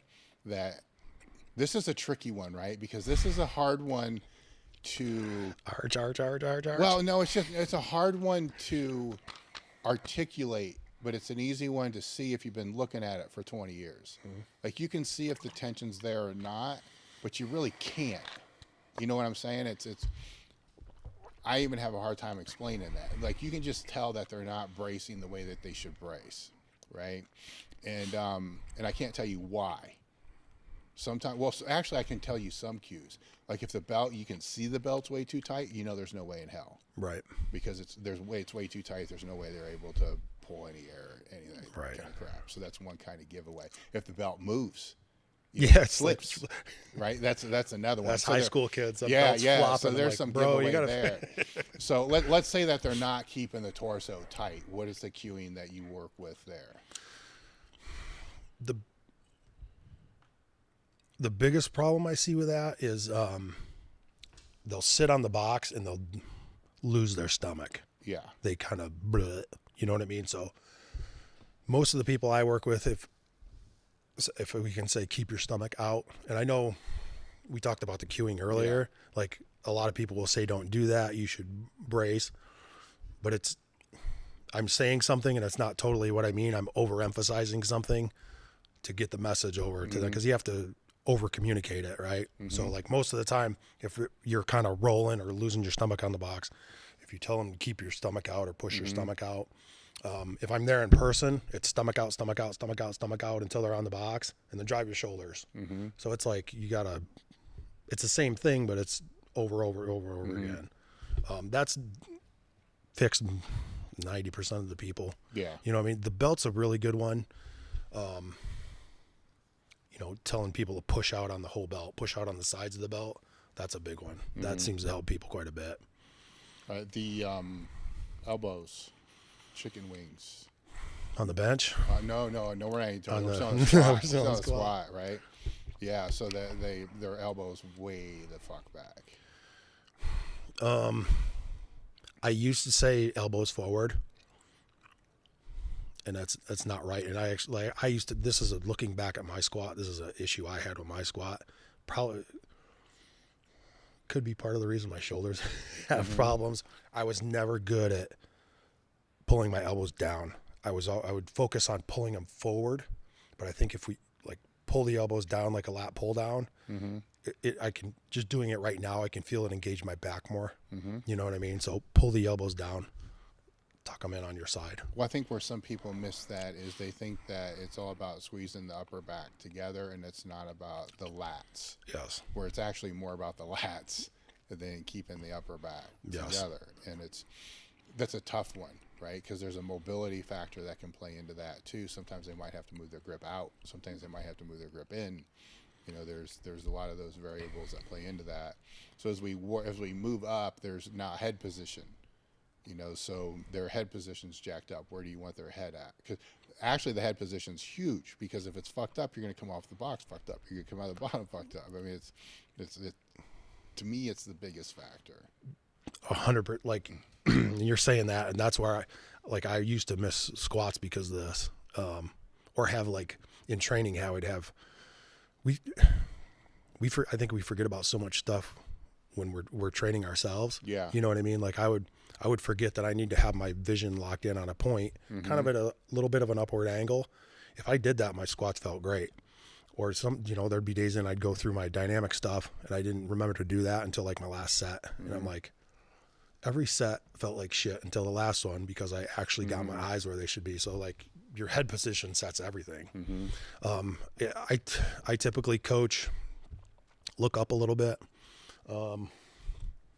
Not so like if a kid's in a like in the rack, I don't want them looking so far up that they're looking at the logo, but maybe a little bit lower. Find something on the wall, and you can get right next to the kid and say like right over there on the wall. Lock in on that. That's your typically if you just tell them pick your chin up a little bit, that'll remind them, because a lot of times they want to be like this, and if you say chin up a little bit, they'll typically go to almost neutral, but a little bit up. Yeah. So that seems to, like when we're first teaching somebody, this is a thing when you're introducing your kids to the squat, it's exhausting.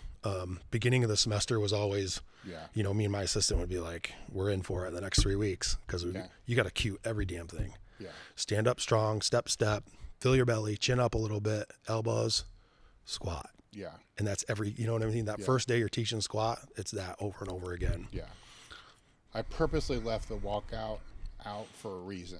because when they're athletes and they're kids or lifters that have to walk it out, to me, yeah, it has to almost be approached as an entirely separate lift, right? Because it's from a technical standpoint, because all the things that you just said were great in a monolift, but the person has to get in that spot, right? So now when you're dealing with a walkout with the athletes that you're talking about at that level, that brings up that question of how much emphasis really needs to be placed on there, because they're never going to be lifting super maximum weights in the first place. So for those people that are coaching athletes at that level, how much emphasis should really be on that? Not a ton, but they also shouldn't be doing the fucking icky shuffle, taking the bar out. You know what I mean? Yeah. Like we do coach the walkout, stand up, like fill your stomach, chin up, stand up strong, step. Now you're ready. It's almost like a foul shot, like, or golf swing. You should have a little routine, a checklist you go through for each. Same thing for squat. Now, am I going to not let a kid squat more because his walkout sucks? Probably not. Right. But as we go along, I'm going to try to get him somewhat proficient at it, so he's not wasting a bunch of energy. You know what I mean? To me, it keeps him safer. Yeah. If you're not taking 20 steps to get your bar out, you're going to be in a better position. You know, which I'm not. I think Donnie's talked about this. Why don't we see more monoliths in weight rooms? Yeah. You know what I mean? Yeah. Like I was lucky enough to have 2, and I could run 2 groups of 6 kids, a group of 6 kids on each one of those, run them through their squats, no problem. Now there's a little bit of a learning curve. Yeah, well, I think the reason you don't see it is because coaches are ignorant to the fact that they see it and they just think powerlifting and all this other stuff. But what they don't see is the speed at which it can go up, down, in, out. Right. So now you don't have to divide your kids up on racks based upon height, but strength. Right.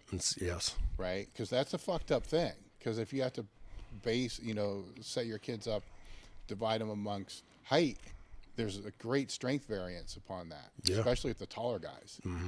Right. So holy shit, you can have a 500-pound squatter down to a 155-pound squatter, and then they got to change the weights and stuff. Where the monolith makes it quicker. Now with the walkout for the competitive powerlifters, this is where I see the 2 things I see the biggest difference with squats with powerlifters and athletes is depth. You know, it doesn't have to be breaking parallel for most athletes, right? It just enough to work the hips and the hamstrings like you're talking about. But it doesn't have to be this anal type of thing, right? And then walk out, right? So for a competitive powerlifter, I think every fucking rep they need to focus on their walkout if that's how they're competing. Because there's nothing worse than being in a meet with your maximum weight and you fuck your walkout up. And I pre-Westside, pre-monolift, I had this happen several times. You know, you're set up and you're kind of exhausted just getting set up, but your foot isn't exactly where it's supposed to be. Yeah. So in your mind, you're like, well, fuck it. Do I just go with it? Or do I adjust? And that's a shitty.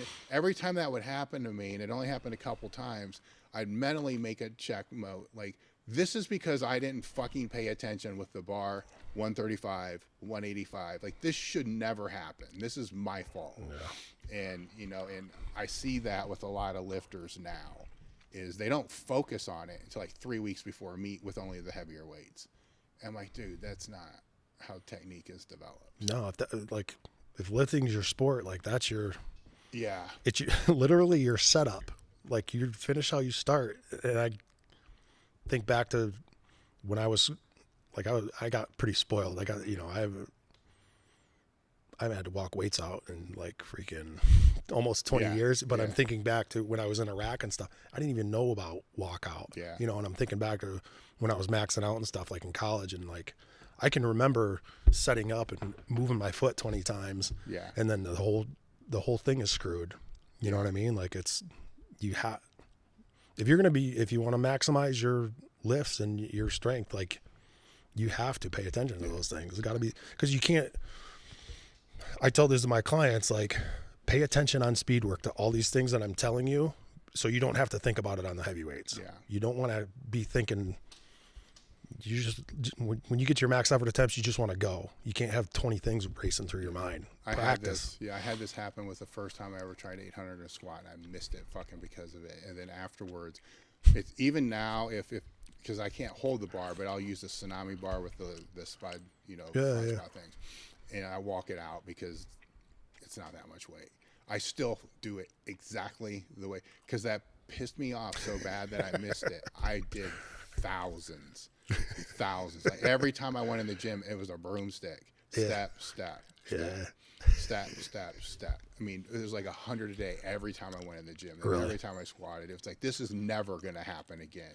And it's so fucking reinforced that even if I just went to the squat rack now and got under it, acted like I was going to squat, right? It's like, why didn't I do that before? No, you didn't know. You didn't know, but you learn, right? And it's a good thing I didn't get hurt when it happened. Right. Let's run through the bench the same way. So we'll go with that's a tricky one too, because kids fuck that up so bad.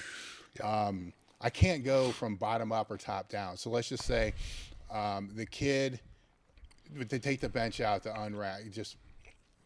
There's no stability, right? They take it out and it's just a wet noodle, right?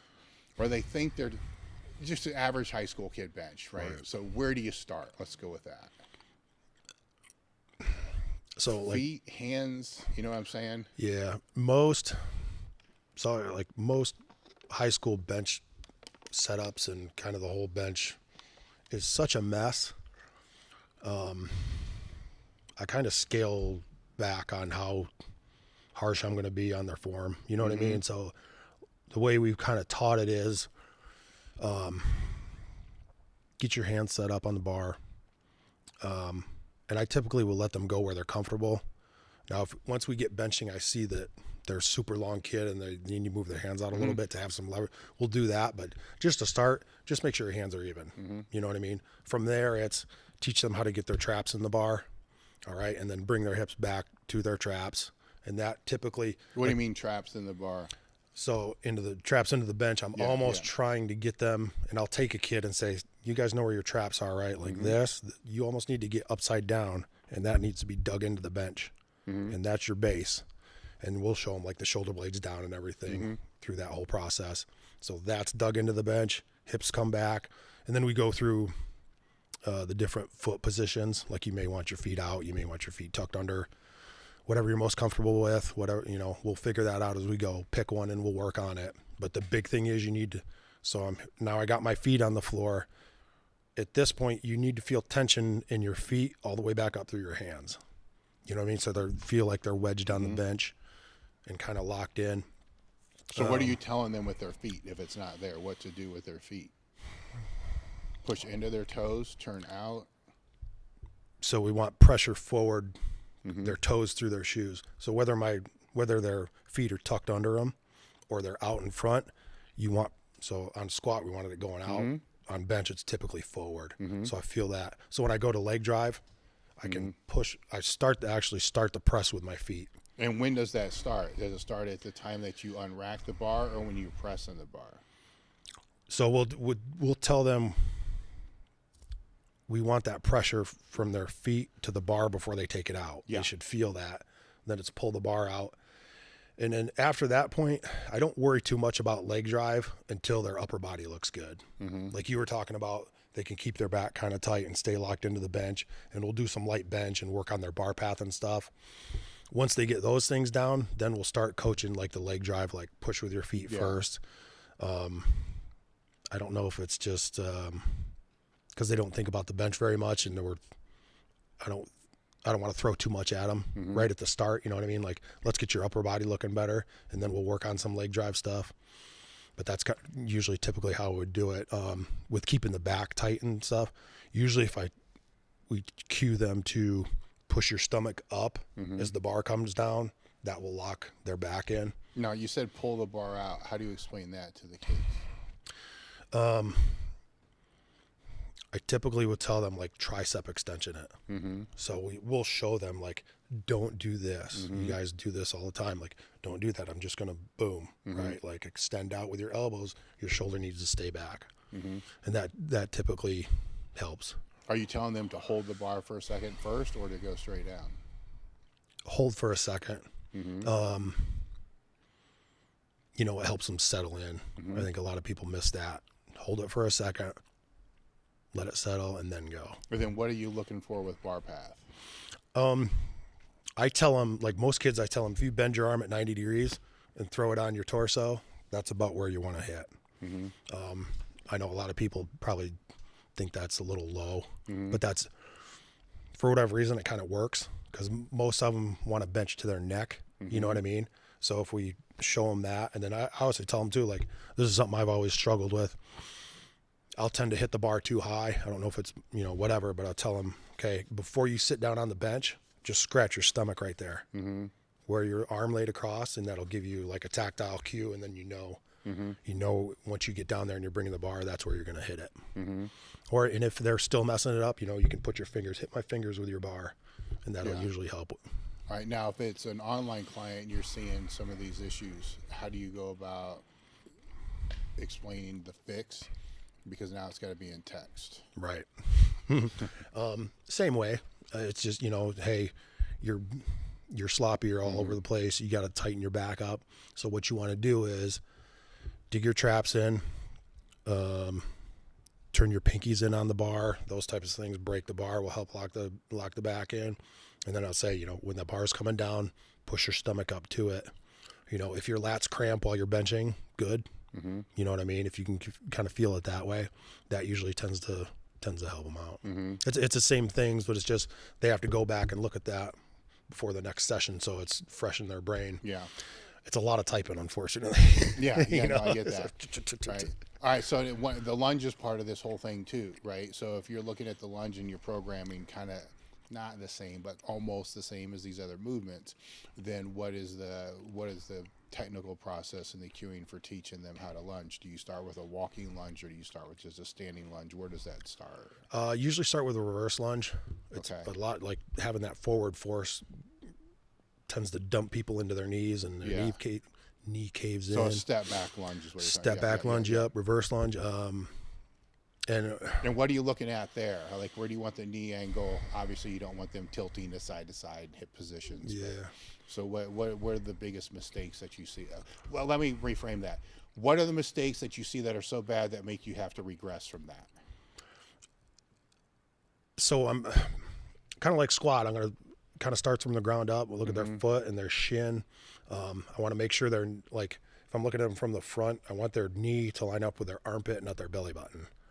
Okay. You know what I'm saying? Like, you don't want that knee drifting into the midline. So kind of roll the knee out as you sit down is like my big cue. Like, roll the knee out. Pretend your feet are on train tracks. You're not on a tightrope. Your feet need to stay there and your knee needs to stay there. The biggest thing is, like, your knee should be in line with your armpit. That seems to fix most people. If we give them that exercise and they still can't get it, then we'll go to like a pistol squat or like a single leg squat to a bench. You can do that assisted. They can do a reverse band. So set it up in front of a rack so you have a little bit of help out of the hole. When they're doing that, what you want to watch for is make sure they can sit all the way to the bench without plopping or dropping on it. You know, you should be able to control all the way to the box and then come up without the knee rolling in. Most of the time, like, unless you get somebody who's really kind of has like kind of low fitness level, most people can fix that lunge without regressing. Most people can do a reverse. Most of them, in my experience, can do the reverse lunge and not have to kind of regress. It's more a mental thing. They don't understand my knee should be out and not in. Yeah. Then what is the progression from the reverse lunge? Weighted reverse lunge. We'll throw a chain on their neck, and then kind of Bulgarian split squat would usually be the next one. For athletes, walking lunge jump has been a good one for us. What's that? So it's like I'll do a walking lunge, and I drop down in, and then I drive straight up and jump up as high as I can. From the lunge position. From the lunge position. Yeah. That's been a good like secondary movement on our speed days or dynamic days. We'll load it up a little bit, but not too much, because I'm more focused on how high they jump, not so much how much weight they're doing. Are you incorporating other jumps too? Yeah, for athletes, yeah. We'll typically do some sort of box jump variation. How do you program that? Typically, I'll try to. This is a pain in the ass when you're programming. And we talked about this before, but we have all your lanes, right? And what I typically, like first semester, I'm thinking track kids off the top of my head. Your off season, you can pretty much do any jump. Yeah. Just switch it up every couple weeks to change the stimulus. Work on their landing technique, make sure they look sound on that, don't let their knees cave in, all that stuff. But then like when we're trying to peak for something, I try to take into consideration the type of contraction we'll see with the in their sport and peak that to their big competition. So like for a sprinter, it's probably more of a true plyometric where I'm dropping down and doing a reactive type jump, where a thrower, to me, in my mind with that, they're more of like a static to dynamic type of thing, because they're in the circle, turn, pop. You know what I'm saying? So we'll try to get more specific on the jumps as we get closer to their main thing. So like throwers at the end, I may have a seated type of jump where it's less reactive, but back here off season, it is more reactive. We may have them jump rope a little bit or something, you know, whereas the sprinters would be opposite of that. We'll start them out here, but you could also argue coming out of the blocks, they need static to dynamic too. So maybe we'll peak that on the other day. Either way, there's a phasic thing. Yes, we're going general to specific. Yeah. We're building volume as we go along, and as we get closer to competition, it's more specific and more intense. So you got to start here and work backwards. Well, when you're dealing with the boxes, you're dealing with heights too. So it's, how do you gauge what heights that should be? Because that becomes a pain in the ass too. Yeah. Right? Where, I mean, it's one of the things that I've done with lifters I've had is I would just max them on it, because whatever, right? You get a max, then I would just use basically pull up and start or whatever I would use for a squat, and then cycle it that way based upon percents, and then reinforce to them very explicitly to never over jump the box. Because what's the point of being on a lower percent box, like a 60% box, if they're going to jump it at 90%? Right. How do you go about that?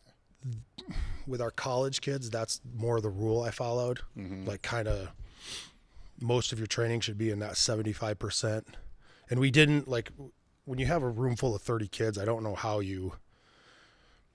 Well, you can't because there's so many boxes. Yeah, you can't. You got 5 boxes and 30 kids. You can't program everybody's 75% max jump. So it was more like use a box that's hard to get to, but not max effort. Like use a box height that you have to jump hard, but you can make it. You know, you're not going to miss it. Some of the guys now, Jared Binney, Bird, Michael Fahey, a lot of these guys, they're doing some cool stuff with the method and like a lot of data analysis. They're doing more of, and I think they have like mainly high school kids, but what they're kind of doing, my interpretation of what they're doing is you're working up to almost a max box jump by the end of your sets. And I know that kind of goes against what we've been taught, but in my mind with a high school kid, it almost makes more sense because you have to teach, we're trying to teach those kids how to put max effort into a jump. They don't even understand that. You know what I mean? So to me, that's kind of something I've changed with our high school groups. So we're doing like Waverly now. We were just jumping, but now like by the end of your sets, this should almost be a max height jump. Well, there's another benefit, say an outside benefit of, there's a lot of inhibition when the box gets higher than what they think. So they're scared in a way that they don't even need to be scared. Yes. You know what I'm saying? But then they have to deal with that, right? And sometimes I've seen, you know, people, some people I work with, they'll miss several times, and it's just a confidence thing. Yes. It's like, because you can see they start, then stop. Oh yeah. You know, and because they think they're going to fall on their ass, like, you know, it's a soft box, it's turf, we're all right here. You're good, you know, and then they kill it. Then you're filming it. Right. Not only do they kill it, they have like this much room to spare, right? But I don't think that's the reason to do it. Right. Right. You know, because I don't know if they're actually is going to transfer over to their sport in any way whatsoever. But it is something that it's a very easy way to start to tackle that. in something that's really, really kind of hard to get hurt on. Right. If you're using soft boxes. If you're using steel boxes and wood boxes and they miss, it's going to fucking hurt. Every time we had this volleyball girl, Paul and I at UB, we always talk about, she hit her shit on the wood box. Shit. Yes. And within 10 seconds, it looked like somebody cut a softball in half and glued it to her leg. Like it blew up. Like we're like, go to the tree. Yeah. So, yeah. Yeah, she didn't die. Yeah, exactly. Little hematoma. Yeah. With the questions that you got, were there any of them that you got in there that we didn't ask? Or the belt squat, actually, I see that right here. Yeah. How do you program in the belt squat? There's so many different things. In college, we had, I was lucky enough to get 2 belt squats in the room at one point. So with this was my last article, actually. We did timed work with our sprinters. How's that look? So we messed around with it a little bit. When we got it kind of fine tuned, we made it time specific to their event. So like 100-meter runner would go 11 seconds or so. 200 meters would go 20, I think, right? Like a good 200 meters, like low 20s. 400 kids did a 400-meter time, which was brutal. What's the tempo? As fast as you can go. Okay. So it's sub-maximal weight, and we're trying to get as many pretty good quality reps in within that time. Okay. We would put a band on it too, because I think having that elasticity is super high carryover to running. But it was a typical wide stance box squat, open pause, push out was our coaching. I'm trying to think of the loads we used. How did it wave though? So we kind of we would start at about, I want to say like 6 or 8 weeks out, because it's pretty brutal. It's tough. Like that was on our max effort day, and we did do max effort work, but it was sub-maximal. Yeah. It was kind of like work up till it's kind of heavy, and then we got to do these time squats. Originally, we put it on dynamic effort day, but I felt like it was too much high stimulus spread out within the week. Like I wanted to put it together to give them a break. Yeah. So we ended up putting it on max effort day, and then they could do dynamic day and then go to their meet and be okay still. With most of the females, we had a mini band, and we would double it up. So we double it like you're going to bench, put it on the thing, run it under the carriage, and then put it back up. I'm not sure what the exact tension was. Like week 1 for the females would just be the band, and you're getting as many reps as you can, and we record. And so let's say I got 20 reps or whatever in 10 seconds. Yeah. Then the next week, creep the weight up a little bit, 5 on each side, try to match or beat your reps from last week. I think for like our stronger guys, we did like the band and a 25 and started there. And you just kind of see how they do, and can we add a little bit of weight as we go along. You don't have to get too heavy with it because it's very taxing because you're pushing so hard and so fast. How many sets? That kind of varies. So like your shorter events, we would do like 3 sets. Like 100 meters, you're only working for 10 seconds. So we would do like 3. We may have worked them up to like 4 or 5 sets over the weeks. We never went more than 5 sets. 200 meters.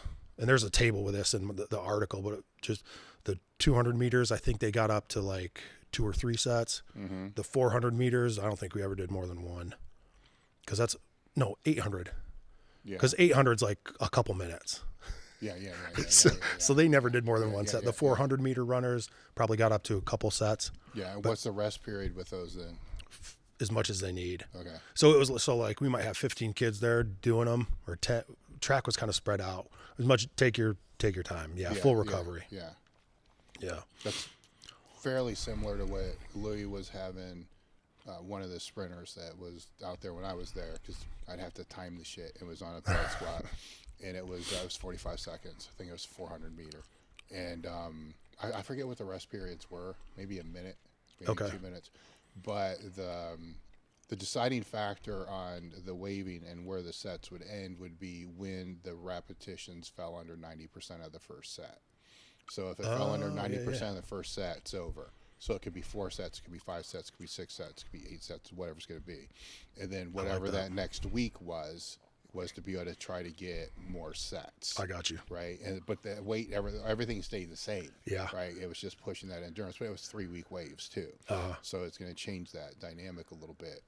But it's the same thing though. It's interesting enough. It's, with the band and, this stuff. And it's making sure the intent is good. Right. Making sure the tempo is good, because they learn pretty quick, especially if they're good athletes, that if they want to break a number, they just won't pause. As much between reps, there's things like that. It would have been interesting to be able to have something to measure the force production. Even though you can see it just for the data, it would have been interesting, because that could be a way to know when the set's over, or to know when the number of sets are over. Let's put it that way. Right. But I've always kind of pushed back against that too, because athletes learn how to work that. They'll just push a little less, and now it's done. Right. So it's a tricky thing. Right. Where it wasn't 800, like that gets weird. I mean, you start to get longer distances than plus you'd be there forever, because what's the rest period going to have to be on that? Yeah, that was like 800 meters was the longest event. Yeah, the distance kids weren't. So like if you're going to do like time specific work with distance kids, do sled work. Yeah, I would say, because with squatting you're going to get so much muscle damage. You're going to get so many reps in there. They're going to be crushed. All right, so let's take the belt squat then and take it out of the track athletes and put it back in just with the football players or just regular athletes that you're working with. How do you integrate that in there? Right, so if it's football, is it going to be the same concept? You could. And that goes to dynamic work too. Like Louis came up with those numbers. I think a lot of people don't realize 2 on squat, 3 on bench, because that was a time for a competition lift to be completed. So like if you're a sport coach and you're doing and you think 5 reps is more specific, you can do 5 reps for the time specificity. So you could do that. I haven't done that with football players, just because the groups are typically so big and you don't have enough belt squats. Now, granted, if you had an unlimited space and budget to have enough belt squats, it might be a good idea to exclusively belt squat those guys in season. That could be a really good, I did that with basketball because there's so much running and their motivation to get under a bar in season. So one season we had 2 belt squats. All their lower body work was on a belt squat. We banded it up and we did speed squats, like sets of 3 or 5 or whatever. And that worked pretty well. Something like Waverly has the belt squat attachment for their racks. They have one on each rack. Something we've been doing with them. We're younger right now and we got to put some muscle on some guys. So we've been doing some time squats, sets of 1 minute sets. And I'll just break it out by like squat max. I think it's like, we put the 25s on to make sure there's enough room so they can get depth and everything. But it's like 400-pound squat and up. You got, I think 425s. If you're between 300 to 400, you got 325s on and they just go. So about 50%. Yeah. Another thing, we went over some exercises today, some different marching. So we'll put the belt on and do some marches for like a warm up, like 60 steps. Put your feet out wide, and make sure your knee gets up to knee height and just march, but go slow. Like a lot of the marching you see, people are doing like short, choppy steps. Make this a little lighter, like maybe a plate on each side, and then raise your knee up high. And what happens is your foot that's on the ground has to hold there for a couple of seconds.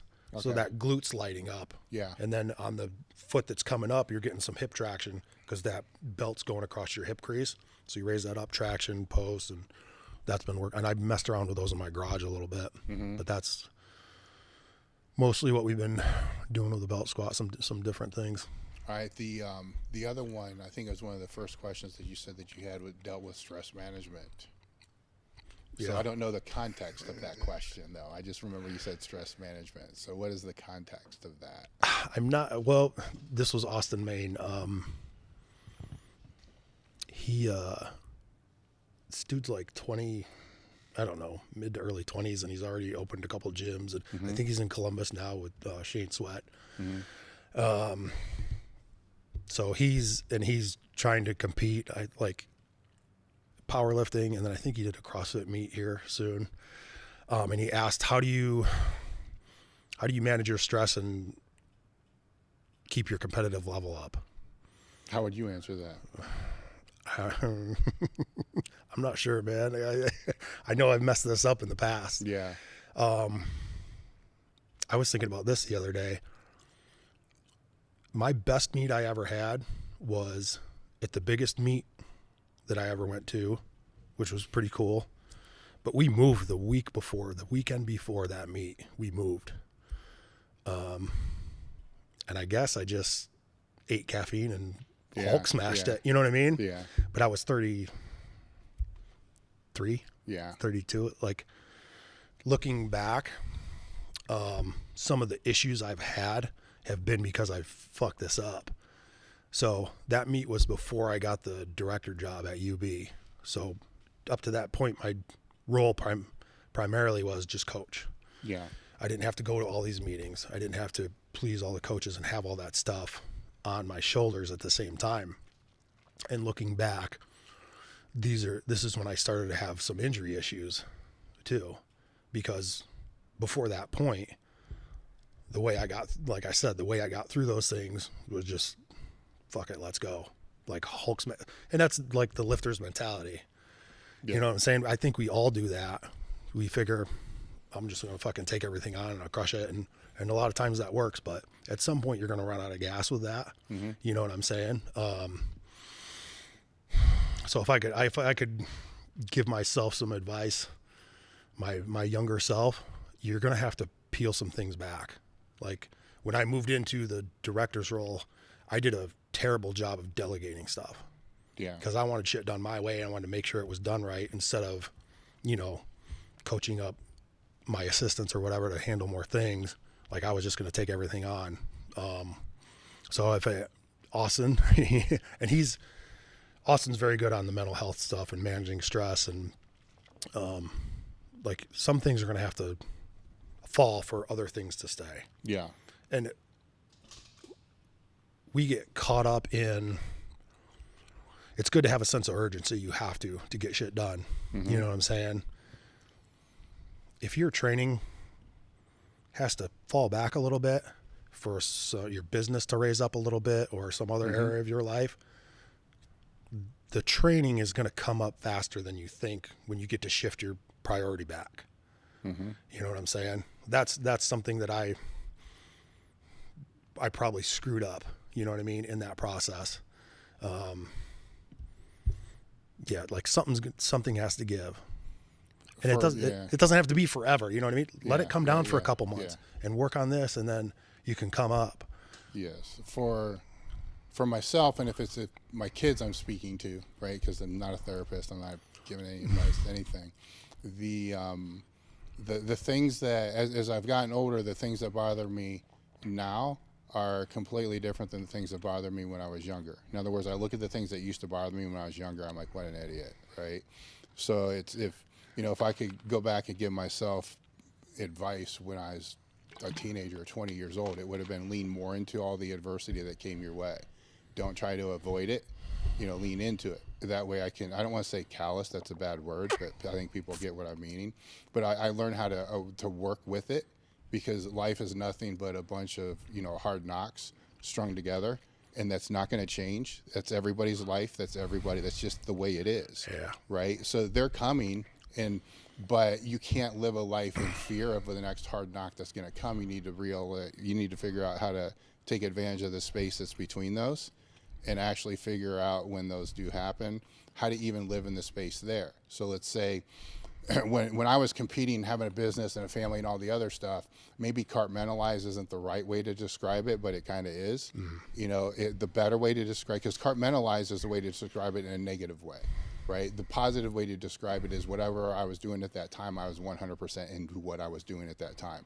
So if I was in the gym, I wasn't thinking about work, I wasn't thinking about my family, I wasn't thinking about fucking anything else, just that. If I was at work, I was only thinking about my clients, only that. Nothing else, if I was and that was a skill that took a while to develop, but it was the only way that I figured at that time I was ever going to be able to recover, right? Because to me, it was all about lifting. Yep. So it's like, I have to figure this out because this is going to drain the shit out of me and I'm never going to be able to recover. Now, to your point though, certain stressors are so high that other things have to come down. So if I'm programming, you know, if I lay my own training out, you know, in my head, blocked out, I kind of have a loose schedule of what I want this whole year to look like.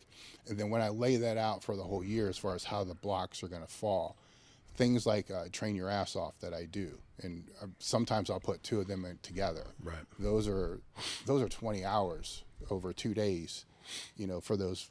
It's funny, right? Because I was joking the other day. This is what a strength coach does every day, and it fucking kills me, you know. But when I do that, I know where they are. Then it's like, okay, I cannot do those and train beforehand.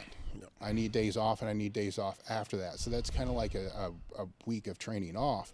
But each one of those is close to 25,000 steps that I'm doing. I also can't do those being heavy. Like I have to be on my lighter end as far as what my body weight is. I have to be conditioned. I have to do I have to train for these fucking things, right? So I need to like up the GPP to be able to handle that. And then I just build it in. Like, okay, I know this is going to happen. I know that the stress is going to be higher because of that on my mental, physical, and all the other kind of stuff. So I build a block to be able to accommodate that, right? And then it's okay. Here's you know, November's crazy, right? Sales and all the other kind of stuff. And end of year, it's always more stressful. That's a down block, right? And then I think if you can kind of, if it's business, family and stuff like that, you kind of know if the knocks are going to happen. You kind of can predict a little bit like when. Yeah. I don't want to sit there and say that you should like visualize it's going to, because you don't want it to happen, obviously. Yeah. But you know, look back over the years, like when's normally the time when the shit hits the fan? It's always about here. Okay, I probably don't want to make that a peaking block. Yeah. You know, and I think that people can think through that, then the answer is more clear than what they think it is, right? Yeah. And then getting their life in order also makes a big difference, right? Where I think if you take care of yourself first, you know, people worry about external factors more than they worry about the internal factors that they need to do, right? The external factors, I think, are a really good, clever excuse to be able to not deal with the things you really need to deal with, which are you. Yeah. Right, so it's easier to bitch about politics, of the sport, why powerlifting sucks, why strength and conditioning coaches are stupid, and all this other kind of stuff. That's easy narrative, right? Because we can talk about that. Yeah. Let's not. I don't want to sit there and talk about why I'm a mess. Yeah. Like why does your diet suck? Why you weigh too much? How come your cardio's in fucking piss poor shape? Don't want to talk about that. Right. But if I fix that, I won't worry about all that other stuff. Yeah. You know, so that's where I would go with that. From the advice wise. Yeah. And he had a really cool, he talked at our conjugate seminar, Khalil Sharad, he works at the rack. He's been a client of ours, and he kind of put that together, and Austin came down and spoke, and he had like his performance pyramid, performance pyramid. And like everybody has GPP to SPP or whatever. His base of the pyramid was happiness. And I was like, I kind of looked at it, you know what I mean? I'm like, well, that's kind of foo-foo or whatever, but he kind of talked about it, and like, it makes total sense. Like if you're, like you said, if you're not taken care of, all the other stuff is not going to work. You know, you talked about compartmentalizing things and being in the gym, and that's all you're thinking about. And I think back to my transition to being a director and taking on those extra stressors and stuff. And that was the point where I remember being in the, like, prior to that, I could be in the gym and be in the gym. Once those other things started creeping in, I would be training and thinking about the next meeting I had to make, or, you know what I mean? This needs to be taken care of, and stuff was bleeding in. And then it kind of goes into, like, I've always loved to train, but around that time, it started to become a chore. You know what I'm saying? And looking back, I kind of see how that happened, and our tendency is, like I mentioned before, like, I'm not going to be a puss. Like, I don't need to dial training back. I'll fucking handle all this shit. Watch me. You know what I mean? And like, you hear people say, you need to chill out on this a little bit. Fuck, I do. Watch this. You know what I mean? Like, I can, for a while, it'll work. And I've, over the past few years, looking back at things that I've done, put myself in a hole, and I've kind of, luckily through some therapy and stuff, come out the other side. Like, I've been in a tailspin doing just that, like exactly what he was talking about. And like you said, it's easy to bitch about all that other stuff, but until you take care of yourself, like none of the other shit will work. And you think it's working, but it's not, and looking back, I didn't know any of this stuff. That was part of the problem. Like, why am I not enjoying trading anymore? Every meathead has like their fucking go-to music. You know what I mean? Yep. Why is this music not working like it used to? Why is the caffeine not working like, you know what I mean? So for me, looking back, those are like, get so pissed off. Like Matt and I were having a discussion earlier, getting so pissed off over the littlest stuff. Like you may go home and, your wife says, she's not trying to dig at you at all, but it's like, what are you talking about? But it's something from work that's pissing you off. You know what I mean? Yeah. You got to unload your hard drive. Somebody explained the therapy to me like this. Your brain's like a hard drive. There's only so much room, right? So until you take care of yourself, like you talked about, you got to unload the hard drive for it to function, because you'll get to a point. And looking back, some of the things I dealt with was like something as simple as like taking the trash out. The narrative in your head will be like, I gotta fucking take the trash out. Are you kidding me? It's just taking the trash out, but your hard drive's so full of this other stuff, you can't process it. You know what I mean? So something's got to be pulled out. There's I think a lot of people get caught up in, I used to as well, is you strive for something. Like you're striving for this meat, right? And then after this meat,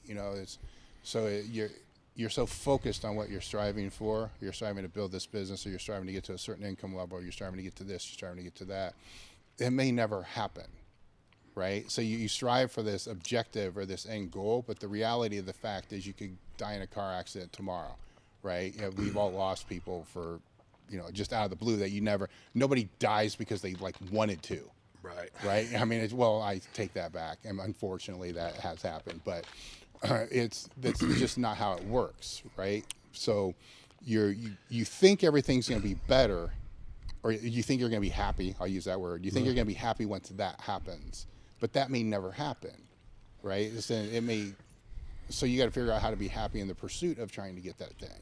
Right. And like I said, when you're living between hard knocks, and anybody that says that you're not, you got to figure out how to be happy when there's hard knocks going on, which that's a tough one. Yeah. Like figure that out. Right. Because sometimes if you look back at bad situations that you've been in, they can derail you for a long time. Right. But how long did that bad situation actually be a bad situation?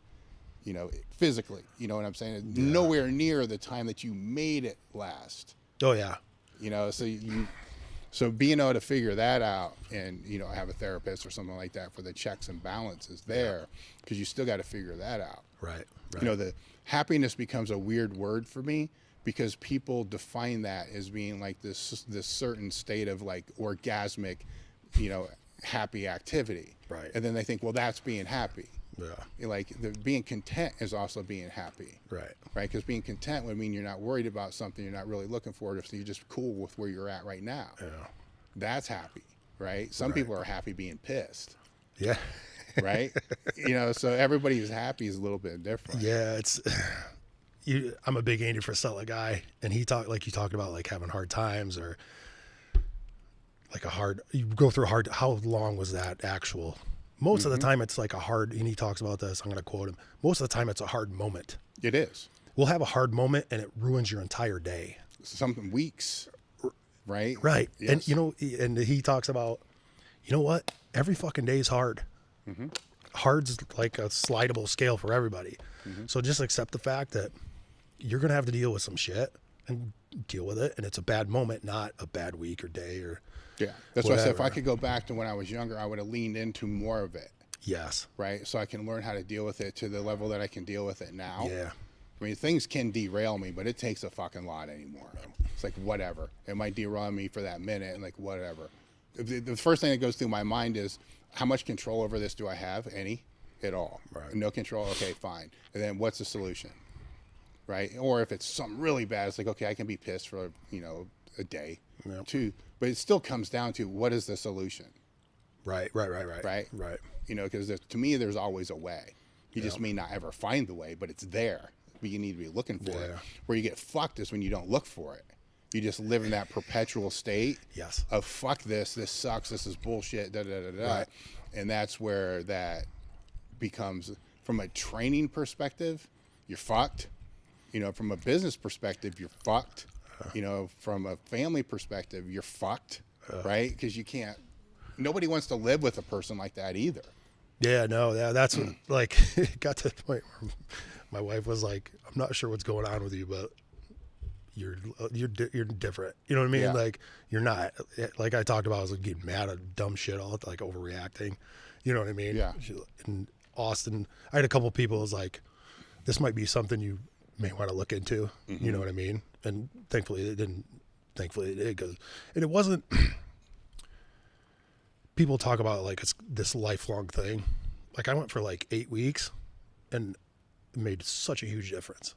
Whereas now it's like I just give her a call. I'm like every 6 weeks or whatever. Hey, can we talk about this? Or what I mean? So it's like got through whatever, and it's not like have to go every week and all this crazy stuff. But I think like going back to the training too. Well, let's stay on that for a minute, because I don't think there's anything wrong with that, because I think what's missing in most people's life, if they don't have people to call them out of their own bullshit, right?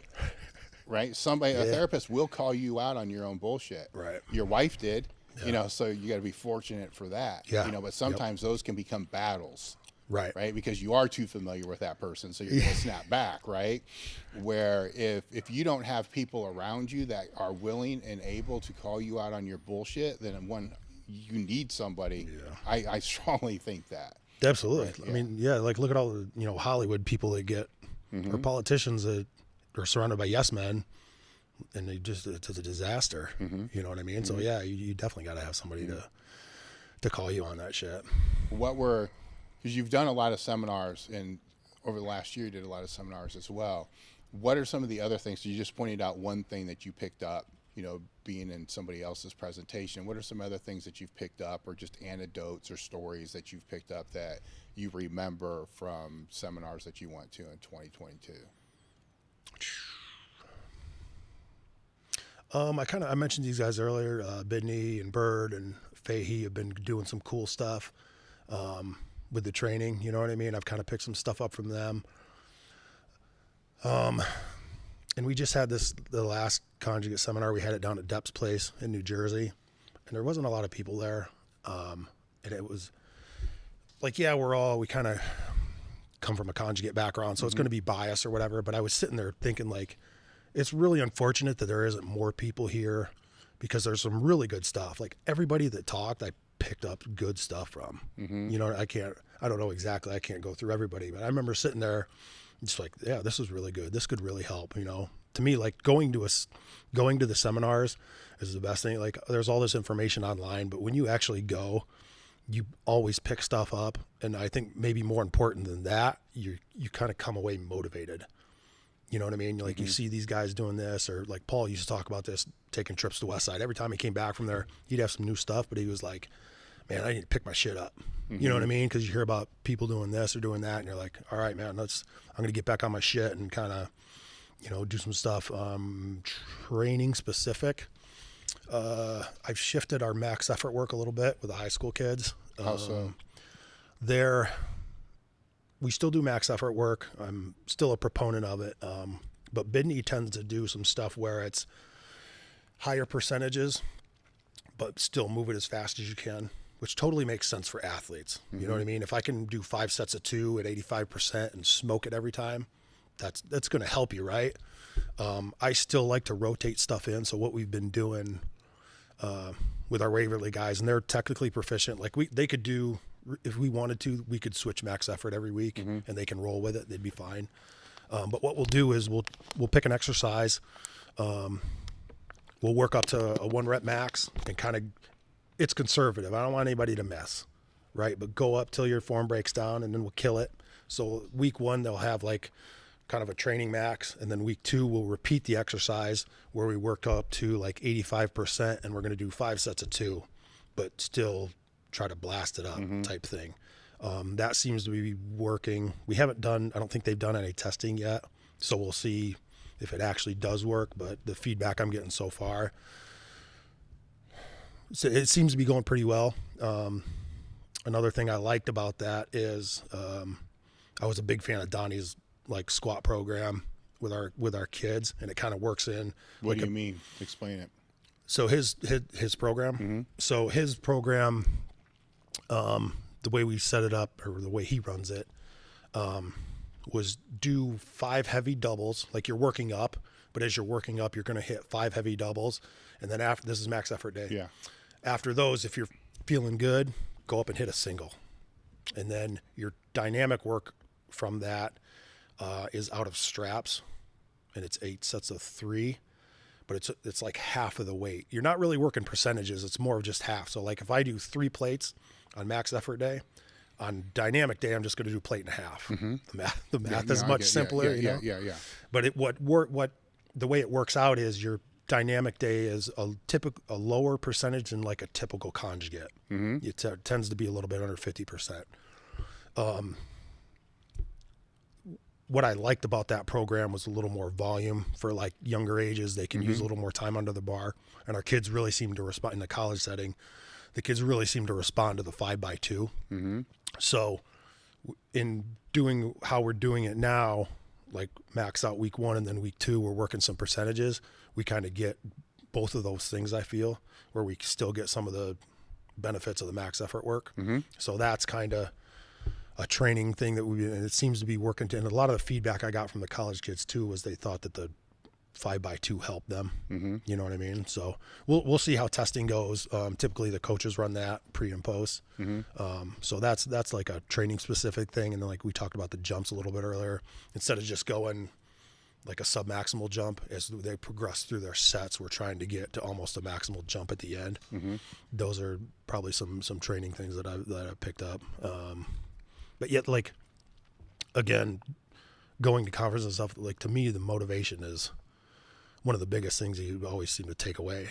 You know, you talk to different people, see what they're doing. Like, I could do that. Let's get this rolling, or, you know, we can plug this in. And well, I think as the industry changes too to becoming, you know, the online presence is becoming a bigger thing. You know, it's a sets and volume thing, right? Because it's, how do you quantify the number of, because there's probably way more online coaches than there are physical coaches. But physical coaches are probably working with way more clients than a lot of the online coaches. So it's either way, both spaces are existing, and there's people that are working in both spaces at the same time. But when most of the time is being spent on that online space, I think those in-person conferences are huge, right? Because you've already said, and everybody that's been an online coach that's been on this podcast has already said, the process is slower, right? Because it's online. You can't change things as fast as you can in person, right? The nonverbals are removed. All these things are removed. Now, if you're a coach and you're trying to educate yourself, you want to learn at the fastest rate possible, and you've already just told me things are slower online, then why in the fuck are you not going to go in person to be able to be around like-minded people, you know, your peers that are doing the same thing, you know, and learn what they're doing right and learn what they're doing wrong, and not have to do this and try to do it via text message or email. And you don't even know by that stance if they're full of shit or not. You know, I've been to enough seminars and conferences. I've seen people up there speaking that I can tell you straight up are full of shit. You can see it. You know what I'm saying? I mean, at Swiss, we have tried to avoid that as much as possible by vetting them out. But that's not the case, you know, a lot of the times. But you need to be able to see it, to be able to determine it. Hell, you don't need to name any names, right? I'm sure there's people that you used to kind of look up to or not admire, you know, online for their coaching ability. And then you meet them in person or you watch them at a seminar sometime, and then you think, the fuck? Yeah. Right? Yes. Because they were just very, very good at presenting the material in a written format or a video format or whatever it is. But then when you see them in person, actually work in person, you're like, the fuck. Yeah. Now, what if you could learn from those people that are doing it in the real, in the physical presence, but just suck at conveying it online? Because I'll tell you right now, from my experience, the best coaches aren't the ones that are the most popular online. Yeah, right. It's never been that way, because they're really good at interpersonal communication, working with people, picking up on nonverbal, seeing what the athlete needs, how they need to be motivated, all those different things. That doesn't transfer very well to being online, right? But it transfers very well in person. Having the opportunity to learn from those people, because a lot of times those will be the ones that are doing the seminars like you're talking about. And being smaller is not necessarily bad. Being smaller is good if you're the attendant. Right. Holy cow. Because now you got 4 people, and say there's 15 people, 20 people. My God, what an experience that is. Right. Right. Yeah. Now, You get it sucks more for the time. coach because you're breaking even or losing money. So there's the balance in there too. Were there any other questions that you got through the feed that you wanted to answer? Because I think we got these here that I had. Somebody asked about my shot put book. I'm working on. Yeah, we did I talked about that. You didn't talk about the shot put book. No, yeah, I just saw. I'm working on a training manual for shot putters. My thought with my first book was I wanted to make it simple and kind of general, so people could take if you buy that, you can apply it to any sport. You can take stuff. I have articles for examples, but I keep getting people asking how would you do this for this sport or this sport or this sport? So I'm like, all right, we'll do. So I'm working my first my shot putters were kind of my all-stars, you know what I mean? Our training. So I'm trying to, I'm telling Sheena, I'm about 90% done with the writing. Now it's just organizing it all. Yeah. And this goes here, and I'm putting an exercise index at the end and all this stuff. Unfortunately, that part takes the longest. Some of that will be hired out. Yeah. Yeah. But yeah, so it's basically it'll be like conjugate, but more specific. What it's funny, we're talking about some of these guys. I wish I was more analytical and better at record keeping when I was coaching, because I was so confident in the system that if it was up to me, I wouldn't test. I don't care. I know if you come in and train relatively hard, you're going to get better and you're going to feel better and things will work out. Looking back, I should have tested more and have more data to back things up. You know what I mean? It's funny, being a strength coach, I don't like writing training programs. You know what I mean? It's just monotonous, but there's going to be a full year of training in this, and we'll have links to each movement, and there'll be peaking cycle and all that stuff. So I'm going to try to get that done soon. Other things that you're working on? Working on getting the high school consults or even college consult thing going a little more. Like I said, Waverly's worked out, and they were kind of my test to make sure this was something we could expand, online stuff, and just getting out more locally to schools that are physically within our reach. I'm doing free. I'm offering up to the athletic directors a free strength training clinic for your PE teachers, your sport coaches. I'll come in and do a free day workshop, and we're doing, and that's good. My concern was that nobody cared in my area, because New York athletics in Ohio are different than New York. You know what I'm saying? Ohio and Texas and Florida athletics are. So my concern was no one cares about this stuff where I'm at, but we're getting some outreach and coaches reaching out and wanting to kind of learn how to train their kids and stuff. So we're just doing that, and it's going well. We got a few schools reaching out, so we're doing some clinics and stuff, and so lots of stuff going on. All right. And then how do people reach you? Email nharvey@elitefts.net, Instagram Nate Harvey 2450. I think it's the same on Twitter, but Instagram's the big one. You know what I'm saying? Yeah. Instagram seems to be the big one now for everybody. I'm not doing TikTok. Sorry. Yeah. Don't find me there. Yeah. All right, guys. Nate, thanks for coming out. We'll definitely have you out again. It's easy to get you out here. Thank you guys for listening, and we are done.